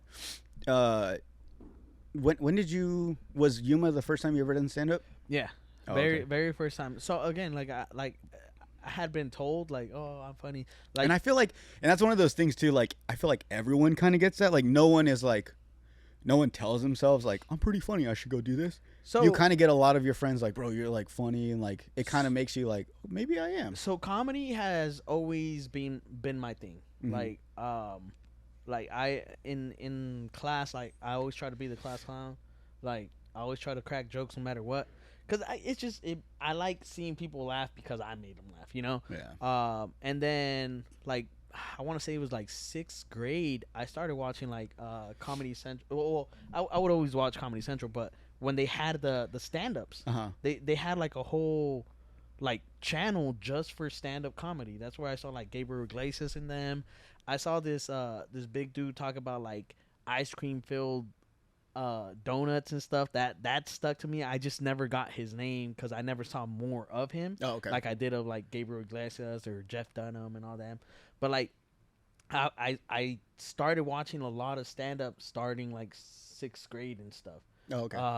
And I loved it. Like I always wanted to be like them. I never thought of like, oh, I'm a grow up and be a stand-up comedian like them. I'm just like, that's hilarious. I want to be as funny as them. So I'd always try to like tell jokes no matter what. Yeah. And this is a bank of just jokes ready to like, you know, fire. So kind of like for my stand-ups, I try to make, especially since we got like 35 minutes at the airport and stuff, I try to make every sentence like a laughable sentence. Yeah. If I can't make it, cool, but like for the most part, I try to get a laugh at like every sentence. That's the goal. So if the joke is, I don't know, beer, right? And to get to beer, I have to talk about 2 or 3 other things. I'm gonna make a joke about those 2 or 3 other things as well, and then get to the punchline, which is the beer. You know, like Yeah. Some simple, but turn every line into a joke. That's Well, what I try to do. Yeah, and it's funny because I was kind of the same way, but it's gotten even. I don't want to say bad or like worse, but now that I've actually done stand up, it's a problem I have. I don't know if it's a problem, but every time, like if we go and hang out with friends, no lie, bro, like on the way, like on the drive to like their house or the bar or wherever, like I'm thinking of jokes in my head because I want to be like the funny guy of the group. I want to be like, and it's funny because I don't like to be the center of attention to certain things. Like when it comes to my birthday, I don't like to really celebrate it. So are you talking about like jokes to tell then and there? No. Not so much for your jokes, stand-up? but like I'm like, okay, like what funny story could I tell them, or like, I need to make them laugh somehow, and it's just naturally. I guess it wouldn't come naturally because I'm trying at this point, but like it is always a point. Like I'm excited because then I go hang out with my friends. I'm like, this is another crowd for me. So I would yeah, definitely that's at that point you're trying, but I mean that's fine because I like I said, like I grew up trying to be funny. Yeah. Like I always did dumb shit, so people always laugh no matter what. Yeah. But I always try to make a funny joke.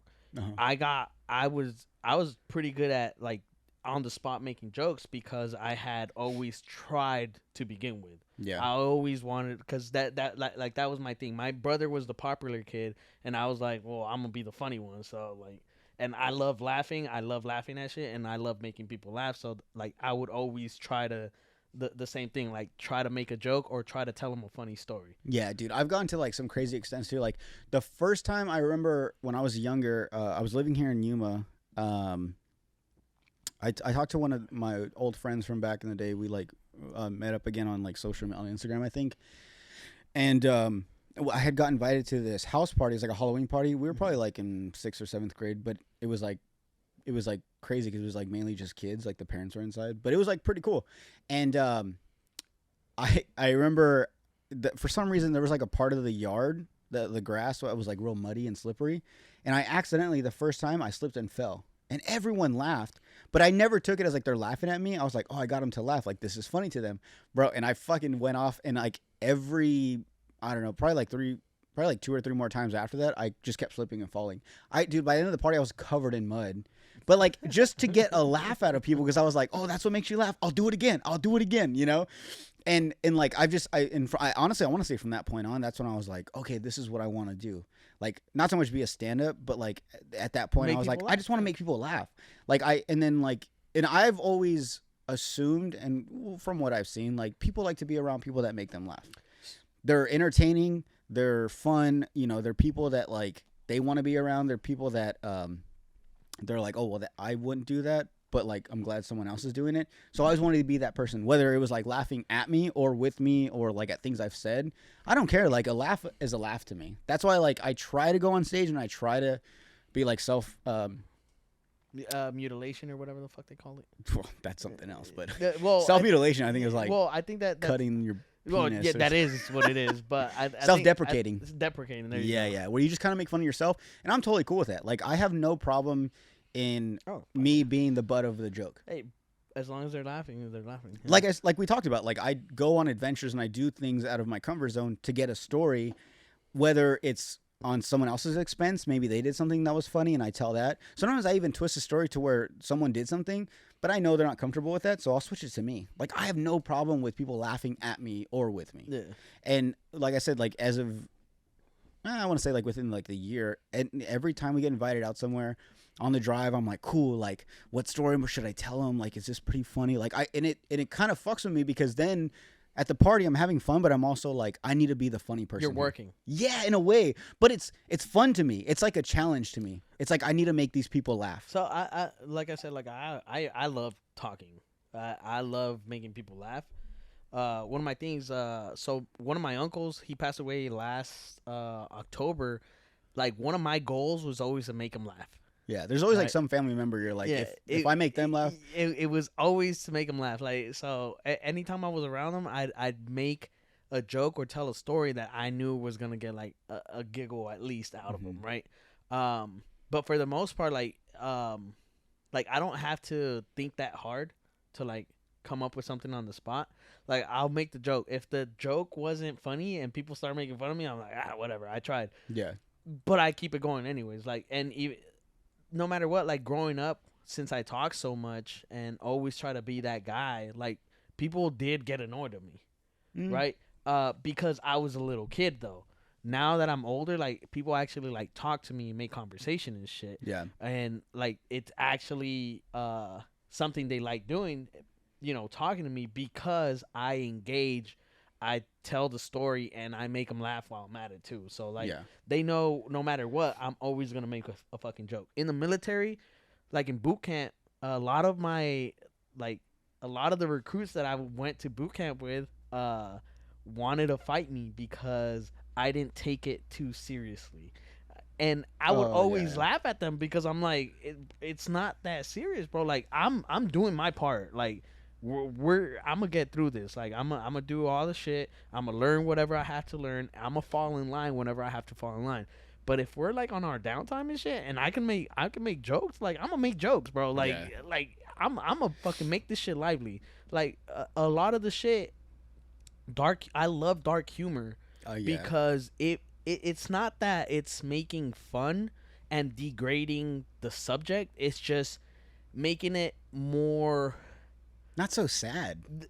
Not so sad, but makes it Like easier. it's not a depressing subject. Like you can laugh about it. Easier to talk about and easier to get through. Like it just is what it is. Cause like you can't change. So like somebody dies, you can't change that they died, but you can talk about the funny stories you guys had. Yeah. That in itself, like oh yeah, this and that.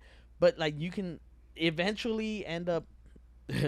A lot of people won't like it, but making a dark joke about it, it's like but he's dead now, like, and people will be like, "You're a dick." It's like, bro, I fucking love him and I miss him and shit, but like, I'm just saying, like, it's the joke. Yeah, he would have fucking laughed at it. You're like, but what gets me though is like whenever you tell a story about like your own dead relative and you make a joke about it, or like say you had like a cousin that maybe died overdosing, and you just make a joke about overdosing or something, and like everyone else feels uncomfortable. It's like, why do you feel uncomfortable? It's not your cousin, it's not your family member, it's just someone that you heard of because of me. I'm laughing at it. Why is it not funny to you? Why do you take offense to it? So if I can laugh at it, why can't you? That whole kind of going back to you saying like you're always trying to think of something whenever you go on drives with your friends and stuff.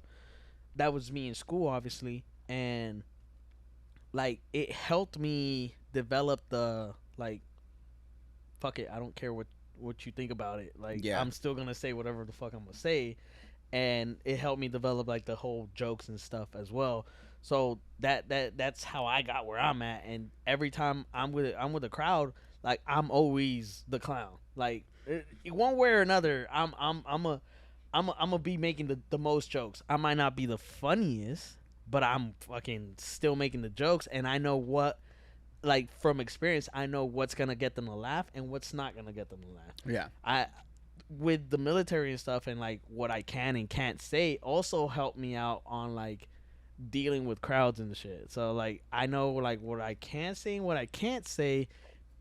What's on borderline that it's kind of like you can't say that, but I can fight it type shit. Yeah. So those like practices with your friends and family, like those help you out in the long run. So yeah, of course. So no matter what, like even if you feel like, oh shit, fucking, I'm trying too hard, like no, like you're good. That's the profession you're trying to get at, correct? Like stand-up comedy. So stick to it. And they don't like it. Like I always tell people on my Snapchat and my Instagram, if you don't like the shit I'm talking about, stop watching it or unfollow me, block me. I don't give a fuck. Yeah. Again, your opinion is invalid. For you unfollow me, I'll get another like 10 people that love what the fuck I'm talking about or laugh at what the fuck I'm talking about, because it's just it's a story. I'm gonna tell the story. They can kind of relate or they can't relate, but they can find the humor in it. Like if I make I didn't want to get this on video, but like say I make a sexist joke and shit. Yeah. And like a high end like feminist gets mad at it, and I'm like, okay, there was nothing wrong behind that sexist joke because it's sexist to her, but I don't believe in that sexist shit. Like I consider myself a feminist, you know, like I don't believe in that sexist shit, but the joke itself is funny. If you don't find it funny, you just don't have humor in you. Like, but that's also the thing too, is like when people go to like a comedy show, and I get it, like the airport thing, you maybe get trapped into it because a lot of people, I'm pretty sure at this point, don't really know that, you know, every first Wednesday we do like open mic, so they probably just go like, hey, let's go have dinner at the Brewers at the airport, and they just like, oh shit, there's a show going on. So I can see where they can be like, well, I didn't sign up for this, you know. But like specifically like when people go to like comedy shows and like open mics and stuff, and they know what they're getting themselves into, like we sometimes like we say shit and clearly, like, it's one of those things where it's like you say something and you're like, oh, I'm just joking. Like, when you're on stage, you don't have to say that. Because you should assume that everyone in the crowd knows you're joking. Like, no, like, if I ever make a joke about, like at Sage and Stan, I did a joke talking about my girl always telling me, like, oh, you should do this because you're a man and all this stuff. And then I was like, and then, you know, someone broke into our house and she looked at me to do something. And I was like, bitch, you go check the door. Like, you want equal opportunity. You go fucking be the man, you know? And like, when I was like, bitch this, bitch that, like a lot of people were like, ooh, you know? And I'm like, you know, I don't mean that. Like, I clearly do not. Like, I don't talk to my girl this way, but it's just like, it's a joke. Like, it's supposed to be funny. Like, I don't mean it. I don't want people to do it. So what they don't get is that it's over exaggerated to get the point across as the story and the joke. Like that's the joke itself. Like yeah, fucking this guy, I was gonna fucking stab him in the face. Like I wouldn't really stab. I'm depending on the circumstances. Obviously, if I'm defending myself, I'm gonna stab somebody in the face. But not for fun. Like if I go out in the street and I look at this guy and I don't like his face, I'm like, yeah, I could have stabbed him in the face. Like that's the face joke. Off. It was so bad. But I wouldn't really stab him in the face and cut his face off. Like yeah, of course not. It's just a joke. It's an over exaggerated joke. It's like it like somebody like. Again, people making fun of other people and over exaggerating that shit. Like, obviously, no, you're not fucking as ugly as Quasimodo or some shit. But I'm gonna make the reference because, bitch, you ugly. Like, you know, like, yeah. Like, you get mad that I'm making fun of you for being ugly. Don't get mad that I'm comparing you to Quasimodo because that's an over exaggeration. Obviously, Quasimodo's fucked up. Yeah, he's terrible. Yeah, but, like, again, it's an over exaggeration for the joke itself. I'm not really saying you look like Quasimodo, bitch. Like, what? I don't know. Like, I think too many, and that's the thing too, is like too many people put themselves like, oh, he could possibly be talking about me. And honestly, it's one of those things where it's like, if the boot fits, wear it. You know, type of thing. Like, if you say some fucked up shit about like, that's like, I always thought making jokes about, you know, having sex with kids and stuff. If people get offended, like, do you do that? Is that why you're offended? Because I'm low key talking about you. Like you feel like, hey, that's not why you should make fun of that. It's like, so you're okay, so you're cool with pedophilia. Like you don't want me to make fun of that because it offends you. Like why does it offend you? Do you fuck kids? Yeah. You know what I'm saying? Like clearly, I would never fuck a kid. Real quick, like unless they look cute. But I'm just see what I'm saying?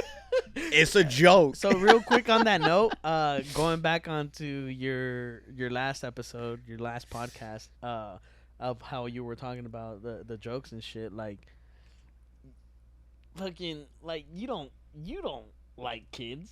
No. But making that joke, you know, and get ruffling some people's feathers, it's like, bro, like relax. Like yeah, like one I'm still trying to work on is I say this thing about I get tired of like people that have kids when they're constantly showing me pictures like look at my I was talking about the hecklers, by the way. Oh, the hecklers? Yeah, oh, okay. yeah. But no, you can use that against them. Like, oh, are you a fucking pedophile, bitch? Like, yeah. You know. Why aren't you laughing? You know? No, but go on. But no, so like I have one I'm still trying to work on, and it's and I've only used it twice, but both times like I don't really get a reaction. But I think it's funny. is if you have a friend that's like constantly showing, like they have kids and they're constantly showing, like, look at what my son's doing, look at what my daughter's doing, like constantly showing you pictures of them. I know it. Yeah. It's like if you want like a parent to stop doing that, the best thing to do is like if they show you a picture, be like, damn, that kid's cute, like in a sexual way. They'll never show you a picture of that kid ever again. It's funny. I think I was like one of 3 people to actually laugh at that at the airport. And I respect that. I'm like, and that's why like.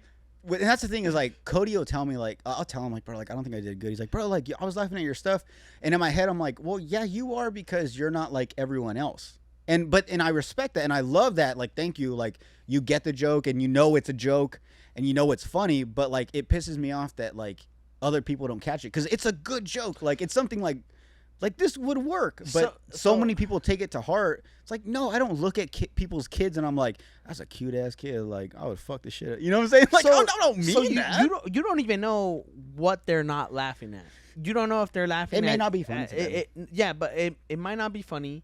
It might not be you saying like you find kids cute, or it might not even be just that the fact you're mentioning kids in your joke. Like, you just don't know what exactly, like, you can't pinpoint unless you ask them, like, why didn't you find that funny? Like, what was not funny about them? And them telling you, like, I have kids at home, and they're ugly. And like, you're like, hey, my kid's ugly. Yeah. I am offended that you're saying that about ugly kids. I cannot with your joke right now.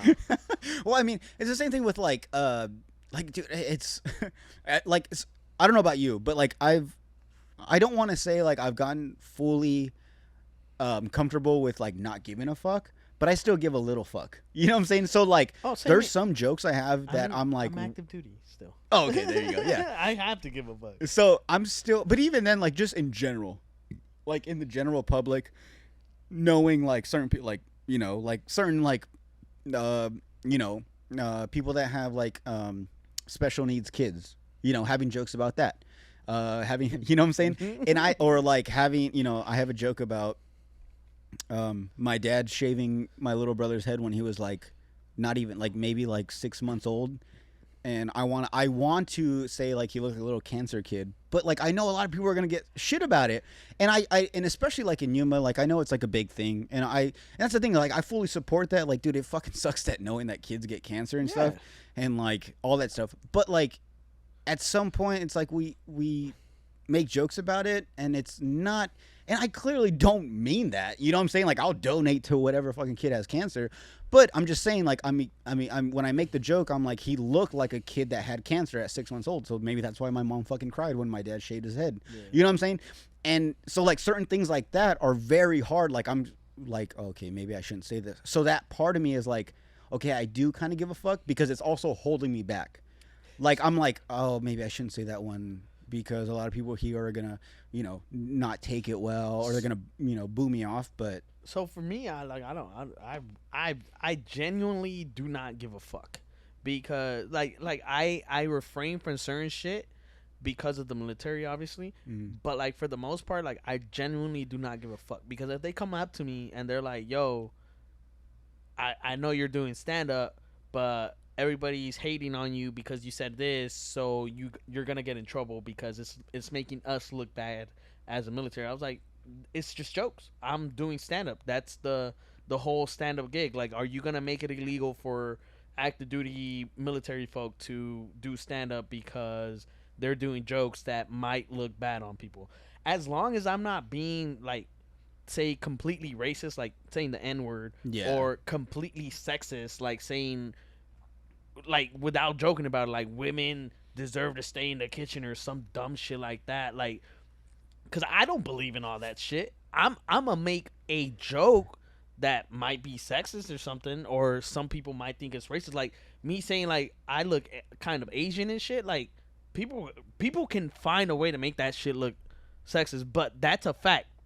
A lot Filipinos think I'm Filipino. Like, that is a cold hard fact.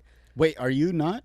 No, bitch. You're Mexican, huh? I'm Mexican. Bro, I get the same shit, though. I said that on my stand-up. I know, but I get the same shit, though. And that's what I'm saying. Like, me making a joke about it doesn't mean I'm racist. Like, no, like, people legit think I'm fucking Asian. I'm Mexican. Yeah, like, did you hear my joke? I did a joke, and this is like real. Back in my Tinder days, I matched with this white girl, and like my thing is white girls, you know. Like I was like, fuck. Was that for the opener? It was, right? You said it for the opener, I think, or did you say at the airport? I've done it like 2 or 3 times. I think I did do it at the Crest. But yeah, like no, this white girl, like beautiful blonde hair, big old titties and stuff, and I was like, fuck yeah, I got a chance. Little did I find out, like weeks later, that the only reason she gave me a chance because she was in Asians. Yeah. So I was like, fuck it then, like let's go get Chinese food. I'll just run with it so I could smash, you know. And like same thing, like I get that shit too, where it's like, you appropriated culture, you son of a bitch. yeah. I wore a muumuu. I fucking tied my hair up in a bun. I fucking did it all. I learned how to be a samurai. I did karate classes. No, but like I do all that shit, and it's just like, and I'm not gonna lie, like for a while it would get annoying because 90% of the time the first 2 answers were either like Asian or like Filipino, like Pacific Islander. Like it was never like Mexican right away. Like so there was times where someone was like, like you're either like Filipino, Asian, or like Mexican. Yeah. But like for the most part, it was like that. So I got that a lot. So I just kind of ran with it. I'm like, fuck, and it would kind of bug me, but it was just because like I don't know. I have nothing against Asians. Well, I guess I kind of do. I don't really. But Canceled. Done. I'm trying to get canceled. I'm trying to say everything now because I'm not that big and blowing up yet, so I could say anything. No, what's everyone gonna cancel once you me? get big, they go back and that's look what at I'm it, saying. and that's how they cancel you. Yeah. What, are they gonna cancel me now? Are they gonna take away my 50 people that view this episode? No, they'll cancel you later when you're famous. Oh fuck. Well, then I'll believe that. When you're high up there, then that's when they bring you down. Then I'll just have to keep going with it, I guess. I don't know. And I feel like that's what I think when people get canceled, they kind of mess up because it's because they apologize. Yeah, they apologize because then it's like, oh, so you did know, you know, like now fucked. you're realizing that you were fucked up, or you're just like, well, you lose both sides at that point because look, I don't want racists to be my supporters, but if I got racists being my supporters because hey, that's a view. Yeah, exactly. Like that's money to me, bitch. I don't like you gonna give me my earnings. I don't give a shit. Like it is what it is because I know for a fact I'm not racist, but them supporting me like, oh, you're taking racist money. Okay, I'm taking money from the racists. Now what, bitch? Like, what do you want? Now they're less rich or more poor. Like they can't have money to buy wood to burn crosses now. Exactly. So that's good. Like, what do you want from me? I'm doing a service, motherfucker. No, man. I'm telling you, like it's definitely like it's a gray area in what we do. But like I said, like it's very tough because, I mean, it's. Like I said, like when you go up on stage, like you just assume everyone knows you're joking. Should be, yeah. Whenever you go to like, for instance, like the airport, like I've had this a few times, especially like the first few times I was doing the airport. Do you base your set off of the crowd? Like when I went, so like probably the second time. I'm pretty sure like the professionals do. Like because they know, like they have their jokes on what they're gonna say. Yeah, and they go up there and they're like, "Oh, these people aren't gonna like this," so they switch it up. But they already had that prep. Yeah. And so like I remember my second time going to the airport, it was a bunch of like it was like kids and like families having dinner and stuff. Yeah. You know, I had my joke about fucking kids. No, not fucking kids. No. I said fuck them kids. Oh. Fuck them kids. Tell the joke regardless. So, dude, there was a family with like 2 little boys, and I was telling a joke about because once I got up on stage, I was like, man, fuck it, I'm just gonna do it. Like, let's just see what happens. Yeah. And I got up on stage and I was talking about how my girl was like, you know, we have dogs now. She's like, I take care of them. I think I'm ready for a kid. And I'm like, well, you know, babe, chill. Like, you know, you can put the dogs in the cage, but you can't put kids, you know? And then I say, like, there was one time when, you know, me and my girl were trying to fuck, and one of the dogs got out the cage, and I'm fucking my girl, and the dog comes behind and starts licking my asshole, and I came. And dude, I looked at the little kids. They were dying laughing. I bet they were, because that shit's funny. It is. And that's what I'm like, all right, cool. And they haven't been indoctrinized enough to be like, you shouldn't laugh at that because that is possibly animalistic or whatever. You know, like bestiality. Yeah, some dumb shit. It's like, whatever. Yeah. It's a joke, bitch. I'm not really fucking doing that. It's probably like 1% of stand-up comics that actually do the foul shit that they talk about, and they get away with it because it's like, oh, it's a joke. Yeah. It's he's just joking, until they get caught. and the But guy's up there like, I mean, they get caught and they're like, why am I going to jail? I've been telling you about this whole time. Now I get in trouble. Well, we thought you were joking. Yeah. So I guess I can see like where people could be like, well, I don't know if he's joking or not. But I don't know, man. It's definitely something that was probably like my biggest, I would say, like worry was, especially being in the military, because I think I want to say I got a dark humor from being in the military. Yeah. Like, I mean, I'm pretty sure anyone you've ever met that was in the military, they've told you, like, there's stuff we've said that I could never say. I just fell in line because fucking I love dark humor since I was a kid. But I'm saying, like, there's, like, I don't know about you, but, like, there's things, like, jokes I've heard, there's stories I've heard that I could never tell anyone outside of the military that they would never understand. So I could say this because it wasn't me that said it, but me and one of my cousins, I ain't going to say who, but me and one of my cousins were on a public, not group chat, but like a chat site, right? It wasn't like Omega or anything. We were on a site, and then on the side there was like a chat, and my cousin went in there, like, right, took over the computer, and he typed, is like, because we were talking to this one chick because she was getting mad at one of the comments, and he's like, what's funnier than a dead baby? What? One dead baby in 3 jars or something like that. Like, I forget the jar, like, or I forget the joke because 3 dead babies in a jar. What's funnier is 1 dead baby in 3 jars because he split apart. Right? Yeah. So I was like, God damn! Like, at the time, even though I like dark humor, I was like, God damn, bro. But then some chicks started going off, and he's like, that's not funny, you piece of shit. My nephew died fucking 2 months ago. This, and that. It was like, so he went in there, and he's like, well, was he in 3 jars? Like, and like, see, that's it's funny, it's a joke, but at the same time, it's fucked up.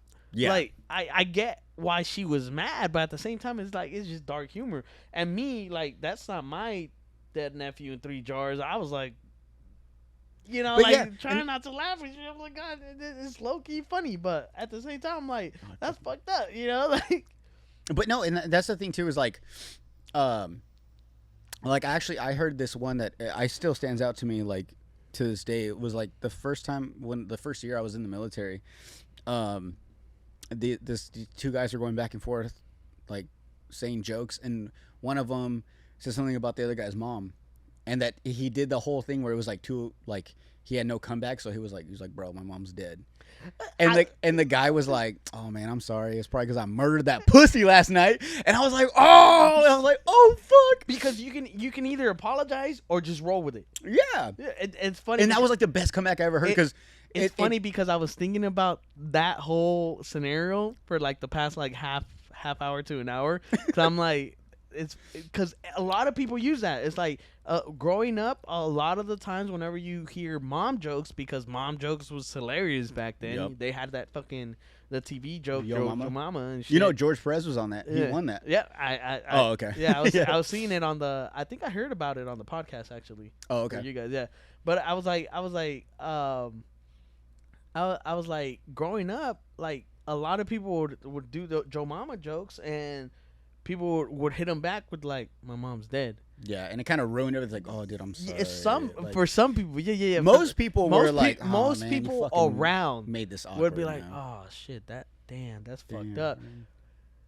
A small percentage would actually go on and do another joke on it. It's like, she probably died because you was so fucking ugly, bitch. Like, and she probably killed herself so she could get away from you, man. And still not everybody would laugh, but I'd be in the background. I was like, bro, I died laughing when I first heard that. I was like, oh fuck, like, bro, like, because even to this day, I still don't know if the guy that said like, oh, my mom's dead, like, I still don't know if his mom's dead, but that shit was so funny though, because you're like, yeah, because last night I murdered that pussy. I was like, oh fuck, and like that's when I was like, oh shit, like there are comebacks to these certain like awkward situations, because sometimes you say stuff and people do, and I fucking hate when people do that. If my family and friends get on your podcast, which I hope they do. Which I hope they do too. But when they subscribe hear this, to the Slob on the Pod on YouTube. yes, sir. Add me on Instagram. But family. Jordan. Thank you. But once they hear this, They're gonna hate you. not hate me, but they're gonna be like, bro, you're a fucking dick. Cause I always say dick shit no matter what, right? And I still don't give a shit. Mm-hmm. So once they hear this, they're gonna be like, oh, you're a fucking asshole. But like with some of my family members, like with some of my friends, I end up making jokes about it. Yeah. Like last time I was like, damn, he's dead, bro. Or she's dead, bro. And they'd be like, oh, my bad. I was like, no, I'm just fucking with you, bro. Like, yeah, like it sucks that he's dead, but like it's not that I'm over it. It's that I'm already not okay with it, but like I already dealt with it. Like the sadness is in the past, bro. Like right now the jokes, I'm not saying like, yeah, good thing he's dead. Like, no, fuck no. I wish he was alive, bro. But like if the joke is funny, saying like, oh, bro, he's dead or she's dead, you know, like the joke is there, and now you felt bad. Like, no, relax, bro. It's a joke. Like I can make jokes about it, and a lot of people hate like, bro, you're making fun of your dead relative. It's like, I'm not making fun of my dead relative. I'm making a joke out of the circumstance, bro. Like, there's a difference. Yeah. So. Well, no, I got lucky. Like, I think the family I was born into, they're all fucked up. So, like, we all make jokes about, like, dead people, alive people. Like, and so I've never had that, like, I've met people where they're like, oh, man, my mom might see this and stuff. Like, I'm like, I hope my parents see this. Yeah. Like, I hope my cousins see this because so they could, like, hopefully they get a laugh out of it. You know what I'm saying? Like, hopefully they think it's funny, too. It's like, so say your relative died and you were talking about a funny story with your relative. What's the difference of saying that story and saying, like, making a joke, not out of him actually dying, but like making a joke with his death? Like, yeah, you know, like, what's the difference? You're still making a joke referencing your family member. Yeah, exactly. Whether alive or dead, you're still making a joke referencing your family member. So why is it now that he's dead and you make a joke specifically about the death that makes you so uptight? Mm-hmm. Like he would have laughed. Exactly. Like, yeah. Laughed. And that's the thing too, is like, I want, like, when I pass away, I want it not to be like a sad, depressing thing. Like, I want people to go up and tell funny stories about me, embarrassing stories, because like, it's like, yeah, it's sad that I'm gone or it's sad that someone's gone, but like, let's just laugh about it now. Like, why are we going to sit here and be sad?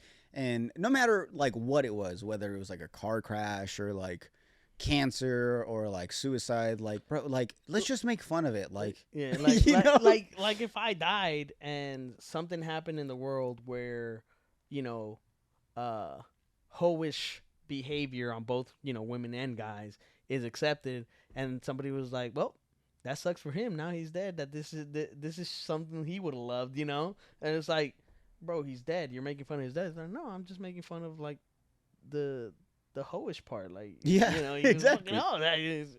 So it's whatever people want to take it as, and like, to be honest, like that, just do your joke. If they don't like it, that's on them. It's not on you. So. Yeah, exactly. And that's the thing too, is like you said, like it's one of those things where it's like, even once they're passed away, it's like, oh, that's not funny. It's like, I think he would have laughed too, though. I think he would have wanted this, or she, or whatever, you know? I hope people make fun of me. I don't care. Like, people make fun of me now, and people tell me, it's like, oh, they're talking shit about you. It's like, I don't care. Like, it doesn't affect me in any way whatsoever. Like, I'm still getting my money, right? Like, I'm still getting paid by the military. Like, it's not like your joke made them be like, oh yeah, he's horrible. Like, the one thing I can never get my mom to laugh about is, I would always tell her, like, when I was in the military, I would tell her, like, well, you know, like, today I had to sign this thing where, like, if I die, like, my money goes to so and so, and then she was like, what? And she's like, that's crazy. And I was like, yeah. I was like, but if I die, like, you get like 500,000 or whatever the fuck the money is. And she was like, I'd rather have you than have the money. I'm like, yeah. Mom, you have 500,000. You have $500,000 because of me. You're welcome. Like, you better make a shrine out of me in your mansion. You know what I'm saying? I mean, if you just tell them straight up, then yeah, they're not gonna laugh. But if you make a joke out of it, like, It's like you can buy the mansion, you know, like Yeah. that's the joke. You can buy the mansion with me, you know, like Yeah. I'd rather have you. I was like, okay, but I get it. You rather have me. I'd rather be alive too, bitch. Like what you fucking. But buy the mansion still. Like Yeah. you just not gonna buy no mansion with my. So you're gonna be sad and just fucking live in a regular house? Yeah, you gonna be sad and not use my death money? You better go fucking wall out, girl. Like what you talking about? It's like that. It's like people like that have money always say like money doesn't buy happiness. It's Bullshit. like, all right, well, can I have $1 million and be, can I say that have $1 million and be sad? Comfort of their home. Can I be in a nicer home and be sad? It's like we're still human. We deal through the same human problems. You're doing your human problems and the comfort of your fucking jacuzzi, bitch. Like don't fucking like. I wish I was sad crying in a fucking jacuzzi with like a 12-bedroom, 6-restroom house. Knowing that tomorrow when I wake up, my chef is gonna cook some phenomenal shit, and I'm married to a model wife, bitch. Fuck you. Yeah, like the other day I heard someone. Oh, it was Andrew Tate. I'm so fucking hooked on him because everything he says is so fucked up, but it's so funny. But like he was saying, like But it's funny. It's not like you believe in his shit, in the shit that he's saying. Well, even if it is true, it's still funny to me. Yeah, like yeah. But no. You're not believing in the shit that he says. Like, oh, all women deserve to be in, like if he said that. Like I haven't watched any like Tate shit like at all. Oh, like, dude, it's on TikTok. It's every. Even if I don't search it up. It pops up in front of me. I bet it would be hilarious. I would watch it just for the comedy, but like, even if I watched it, right, I bet he would say something about like women deserve to be in the kitchen, whatever. Now, I'm a laugh because it's comedy, but I'm not gonna be like, yeah, women do deserve to be in the kitchen. Like, I'm not gonna fucking believe all the shit he says. Some of the shit I might agree with, but most of it, I'm a laugh just for the laughter. Like, it's comedy. It's not like, yeah, he thinks women should be changed up and just stick to the kitchen and keep their mouths shut. It's like, and that's what's funny is like whenever he says that, like, oh, girls should stick to the kitchen, it's like I agree with you. Girls should stick to the kitchen and also have a job so we can have money together. You know what I'm saying? Like, I would love if we just both worked, but she was the one that mainly stayed in the kitchen. Like, that's totally cool and clean and stuff. You know, I don't give a fuck. Well, anybody would love that. Anybody would love to do nothing. Like. That's for everybody. Like, if women are starting to want to do that, which I'd be all about. I'm totally cool with that. If like I put it on, I think it was my Twitter or my Snapchat. If a chick came up to me and was like, "I'll take care of you. Just clean the house and cook and take care of the kids," I'll be like, "Yes, ma'am." Oh, dude, I'm all about it. Like, if my girl somehow found a job where like she was making like $600,000 a year, and she was like, "You don't have to work, just stay home, keep the house clean, make food, and take care of the kids or the dogs or whatever, and like be my maid," I'll be like, "I've been waiting for this." Yeah, you know what I'm saying? Like, that's why I don't like understand when girls get offended. It's like, you don't want that. Well, you don't want to be able to just sleep in every day. I'm pretty sure it's because they take it more like, you treat me like like a maid. You don't see me as a partner. It's like, no, we're a partner. It's just if you're not working, that has to balance out. You can't just sleep in. The house stays dirty, and you don't make no food, and I do everything. Yeah, unless they're with a fucking help me out here. Unless they're with a fucking millionaire, billionaire and shit. In which case they can afford, a chef and a fucking maid and stuff. Like at that point, that's why they go for the fucking models and shit. Like they don't really care at that point. Yeah. But for the most part, like. The middle, like we want we want stability one way or another. Like either we're both working and we're splitting the chores, or I'm working and you stay at home, or you're working and I stay at home, and that's how we get along. Like, yeah, exactly. There has to be equilibrium or whatever the fuck. Unless you're fucking rich and you can afford like just whatever the fuck you want, like, then yeah. But bitch, I'm not rich. But that's why it's like, it just doesn't make sense to me if the tables were turned. Like, if, say, I would never do this, but say if I treated a girl like that, Like I make the money, so you have to do everything else. Like you have to keep the house clean. You got to make dinner. I better not come if I come home. Like I should just be able to just take my clothes off and leave them wherever, and you're gonna clean up after me. Like if it was the other way around, I would not. I would totally be fine with that. Like if a girl told me like I'm gonna do all the working, I'm gonna work a 9 to 5. All I need you to do is keep this house clean, have food ready when I get home, and you know, and when I get home, like take my shoes off for me. I'll be like, yes, I will do that. So, like I don't know. So I'm like, why the fuck won't you guys? So I think that's either the few or like half, because the majority or the other half, they still have that masculinity shit where it would be a hit to their pride, like I'm getting taken care of by a woman. Oh, bro, you could take my pride. Oh, fucking same here. Dude, like, if I was single right now, especially at 29, I'm like, well, you know, I'm 29 at this point. Like, I don't think I'm gonna find like the one. So it's like I'm just gonna go for a sugar mama. So I will go sugar mama. Like, if this bitch is like 75, 80, about to pass, I'll be like, and she's like, look, I'm gonna die soon, but I have all this money. So like, just take care of, you know, just do this, give me sex. I'll be like, I'll do it. And I also get to drive like whatever fucking car I want. You give me an allowance. You give me $1,000 a week. Like I will do it. And I get to sleep in. And I just make sure whenever you get home, the stuff is done. I'll do it. Like I will fucking do it. That's why it's like, that's why it goes to where like, if I can make fun of that, I also can take it. Yes. So if I make fun of those things, it's like, oh, how would you like it if I'll be like, I would like that. How would you like it if we switched roles and like you had to do all this stuff while I worked? I was like, I would do that. Yeah. If you had to wake up early and go to work and deal with a boss while I stayed home, slept in, and then just make sure everything was done by the time I got home, I would do that. Yeah. Like, so I should be in the right to make that joke. Yes. but I already know. Because like, at that point, it's a joke. Yeah. Like, yeah, there's some truth behind it, but because everybody would love that. If she was fine with it, I'd be fine with it. Yep.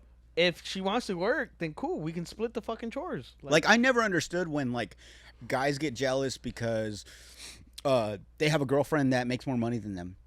I wish my girl would make more money than me. I wish she would work more than me. Then I wouldn't have to worry about it. I could do the podcast. Yeah. I could go drive around, do fucking stand up more. Like I'd have more free time. Like I would not care. Taking care of the house is actually a lot of work. Yeah, I know. As a single dude and having to do having to work. Oh, but that's on you though. As a single person, that's on you. Like you're pretty much cleaning up after yourself. Yeah. It's a different story when you're. And it's fine, and I'm totally fine with that. Yeah. But I'm saying it's still a lot of work. Like I rather watch TV than cook. You know, like. Oh yeah, everyone would. I do fucking. So I've done 2 different ones. Where I order meal prepped items. Oh, okay. So for like the week, they send me the food, and I just have to put it in the microwave 3 minutes, eat it. But it's like legit food, huh? Yeah, it's not legit like microwave food. Like yeah, like I rather do that than actually cook. Yeah. Because I rather be spending I can cook. I just rather spend my time not cooking. You know, doing something else, like going out, watching TV or sleeping, you know. Like, well, I mean, it's the same thing now. Like now that I'm in a relationship compared to when I was single. Like when I was single, bro, like I could make my money work because I could survive off like cup of noodles or like that's horrible. Like, dude, like I would just make it work for myself. But now that you bring another person into the equation, it's like, okay, well, they expect like a meal prepped or they expect like dinner made, whether they make it or I make it.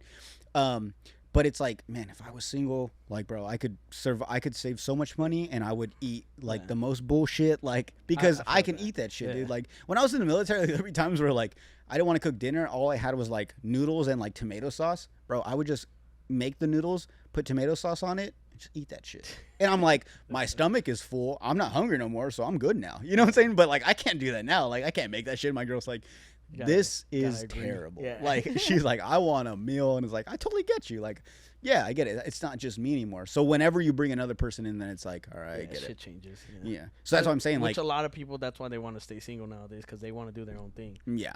So, especially because they both want to be the one in charge, you know. So it's a lot of bumping heads. It's like, no, I want my house like this. Well, I want my home like this. So it's like a lot of bumping heads. So Yeah. I get why the marriages have decreased. Mm-hmm. I need to use the restroom. Oh, go ahead. I'll keep talking. Good. Cool. I was gonna bring up. So if you guys don't know, we kept talking about Andrew Tate. Maybe most of you guys have heard of him. This guy, from what I've heard, like I said, I do not look this guy up. I don't research him or anything. But like he pops up on. If you guys have TikTok, you've seen him.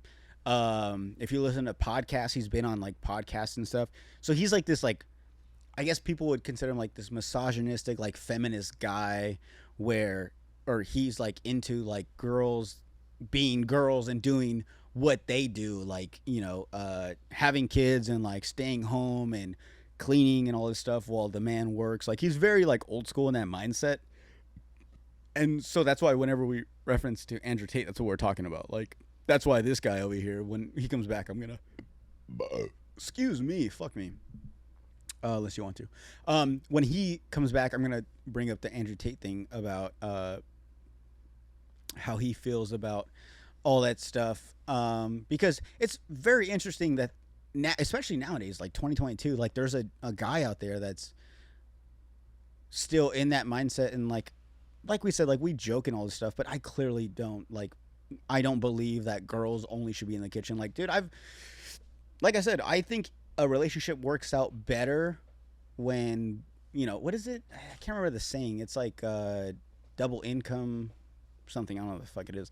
But it's like if you're with a partner and they also make money, it's like that's even better. Like more money, more fun and stuff. But if it comes down to it, like, yeah, I guess like if I'm doing all the hard work and you're just at home, like I would assume you should do a little some, I was talking about if people don't know about Andrew Tate.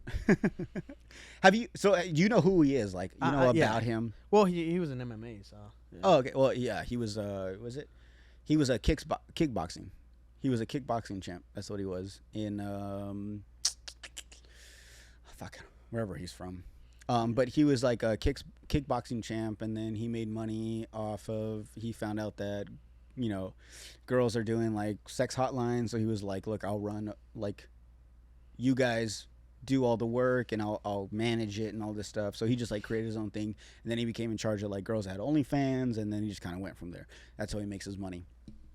But what I was saying was that you've gone on some rants where you're turning into Andrew Tate Jr. No, it's not. So it's not. Well, it's because dude, that night when you posted that, I messed it. I remember now. You had posted it, and it was like, can I say this? Yeah. Oh, okay. You know what I'm talking about? Maybe when you were like drunk as fuck and you like posted that story. Well, I think so, but I don't mind talking about it. Oh, okay. Like I don't. So I posted on my private. Yeah. Mainly, that's so I don't want people to really see it that much, but I can talk about the shit I talked about. Just I'm not gonna talk about it in the same way. Oh, that's something I want to bring up. I respect your private because when your thing has like a green circle around it on Instagram, I know it's something. If I click on it, it's gonna be something that's people shouldn't hear. I hate when people have privates and it's like it's just basic shit. It's like basic shit. It's like, so no one else could have seen this. Like this shit's whack. Like if someone's on private, I hope they're talking about like raunchy shit. I hope they're showing like some like nudity, like something crazy. It's I mean, I won't ever get nude, but I'll talk about like raunchy shit you talk. Yeah, but like obviously I saw that and I was like, oh, okay, like he only meant this for like a certain crowd. Yeah. Like maybe you're hiding it from like your family or something. So like just so y'all know, like most of my privates is privates. Most of my private stories are because I'm ranting about women. Now I'm disrespecting the fuck out of them, but like I don't usually disrespect women, so that's why I put it on my private, because I'm not gonna be like going off like bitches ain't shit, this and that. No, I'm gonna be going off on a specific story of like how women is playing me or how women are using me for one thing or another. Now I don't want all the other women to fucking hear that shit and be like, this guy is disrespectful as fuck, because I'm not. Like I'm lovable. Like I love shit. I even love hoes. I don't give a fuck. Like hey. I love women in general. Like I'm not, and I believe in equality no matter what. But like I'm gonna go on rants, and I'm gonna talk mad shit. Same thing with like if I talk shit about anything else, I'm just like, I don't know if everybody should hear that right now, especially because I'm in the military. The way I'm saying it, because people can take that shit and misconstrue it. Like people could take a small clip of what I said. Bitches ain't shit. I ain't talking about bitches ain't shit. I'm talking about that specific bitch because she was a bitch and she wasn't shit. Like, but I'm gonna say bitches ain't shit because it's funny. Like it's a joke. Yeah. Now everybody that can see my private, they can fucking laugh at that shit. Yeah. But I'm not gonna be like putting that on my social where somebody can Like record public. this and be like, he's talking about women not being shit. He thinks all women are nothing. Like, no, I don't think all women are nothing. Like, obviously I have my female family members and my female friends that I fucks with because they're cool as fuck. Yeah. I'm not saying they're not shit. I'm saying you ain't shit, bitch. Like, you know, like. And it's one of the things too is like I told you, like if people are viewing this or they're watching your story, especially like whether public or private, and they see that and they get offended by it, it's like, well, have you done that? Like, are you that bitch? You know what I'm saying? Like, if does the boot fit? Yeah, you know what I'm saying? Wear it then. And that's what I'm saying. Like, I don't want some women to be like, is he talking about me? He's like, no, I'm not talking about you. I'm talking about a past. Hey, but if you feel like he's talking about you, then maybe you've done some like ho shit. But but that's why I put it on private, so they don't misconstrue it and stop fucking with me that way. So I'm like, you know, I'm just gonna chill right now. See, so I don't do private anything. I just kind of, if you follow me, you get what you get, and like that's it. Like I don't really understand the private thing. But then again, I also don't have like family members like that. Like I understand, like some people do privates to hide it from their family. Like, oh, my mom or like my tia views this. I have my family members on private. Oh, okay. They see all the bullshit. I See, put so on. yeah, so I don't know why people do private. You have your own reasons. It's mainly so if I'm talking shit about the person, they don't see I'm talking shit about them, or if I'm talking shit and people can misconstrue it because I know what I'm about to say, right? And I'm like, people might take this, can probably clip it, send it over, and start a big old deal with me in the military. Yeah. I'm not gonna. Yeah, let you them do have it. that on your side. Yeah. So I'm like, I'm not gonna let them like, ruin your career. No, well, they won't ruin it because I know how to fight it. Anything I say, even but you on just my don't want to go through that headache. Though. yes, I just don't want to deal with it. You don't want to deal with it. Yeah. That's the main thing. Like I say some buffoonery on my fucking private, which can lead to me having to deal with a lot of repercussions, but like nothing will happen to me. It's just I don't want to have to deal with explaining to so many people that I'm not wrong. That I'm just saying shit just to say shit type shit. Yeah. But yeah, anyways, about the one you were talking about, you wanted to mention something about it? Andrew Tate? Oh no! Oh yeah! Oh, so you had went on that rant one night. You were like drunk as fuck. I even messaged you. I was like, "Bro, like you down bad tonight, huh?" But like you were just talking shit about like either a girl or just girls in general. I can look it up actually. Yeah. Really, you have that on your thing? Instagram. What do you mean? It was messages. We replied. Not the actual video. Oh, but sometimes like I don't understand Instagram. Like some stories you reply to. And if they're in your DMs, even if they get like erased later on, you can still see that. But sometimes they're not there. Let me see. That's the one. That's the one. So I didn't even, I was like, okay, like for me, I watched it all and I was like, you know what?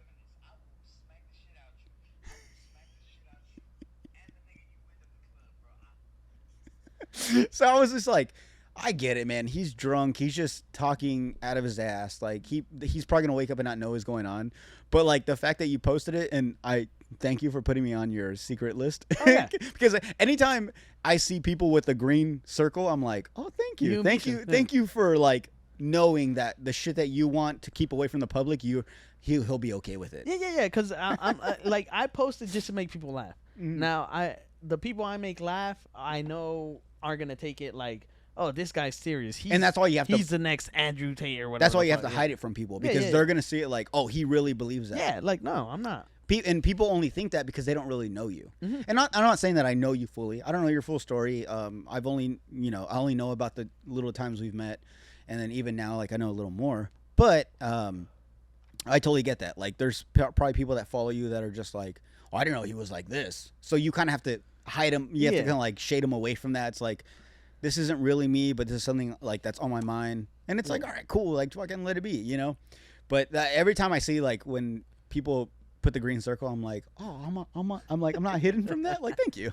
But like I said, at the same time, it pisses me off whenever like someone posts something, and it's like basic. Yeah. it's like you couldn't It's just like- put this on your Like, where's the regular. juicy story? Yeah, where's the real shit you were Yeah. trying to say? Like, what Nah, the I feel fuck is that. this? So like some females actually do that and post memes that they don't want everybody to see. I'm like, it's just a meme, dog. Like you might actually feel something about this way, but like everybody else is gonna see it as a meme.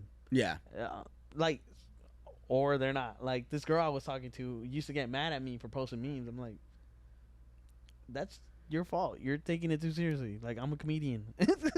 yeah. I'm I'm trying to be funny. Yeah, I'm Yeah. trying to post funny shit. Like, I find that funny. He's like, okay, but there's some truth to it. I was like, not the Where? way you're thinking about. Yeah. Like I probably had that experience before. Uh-huh. Like, it's just really funny now. Yeah, exactly.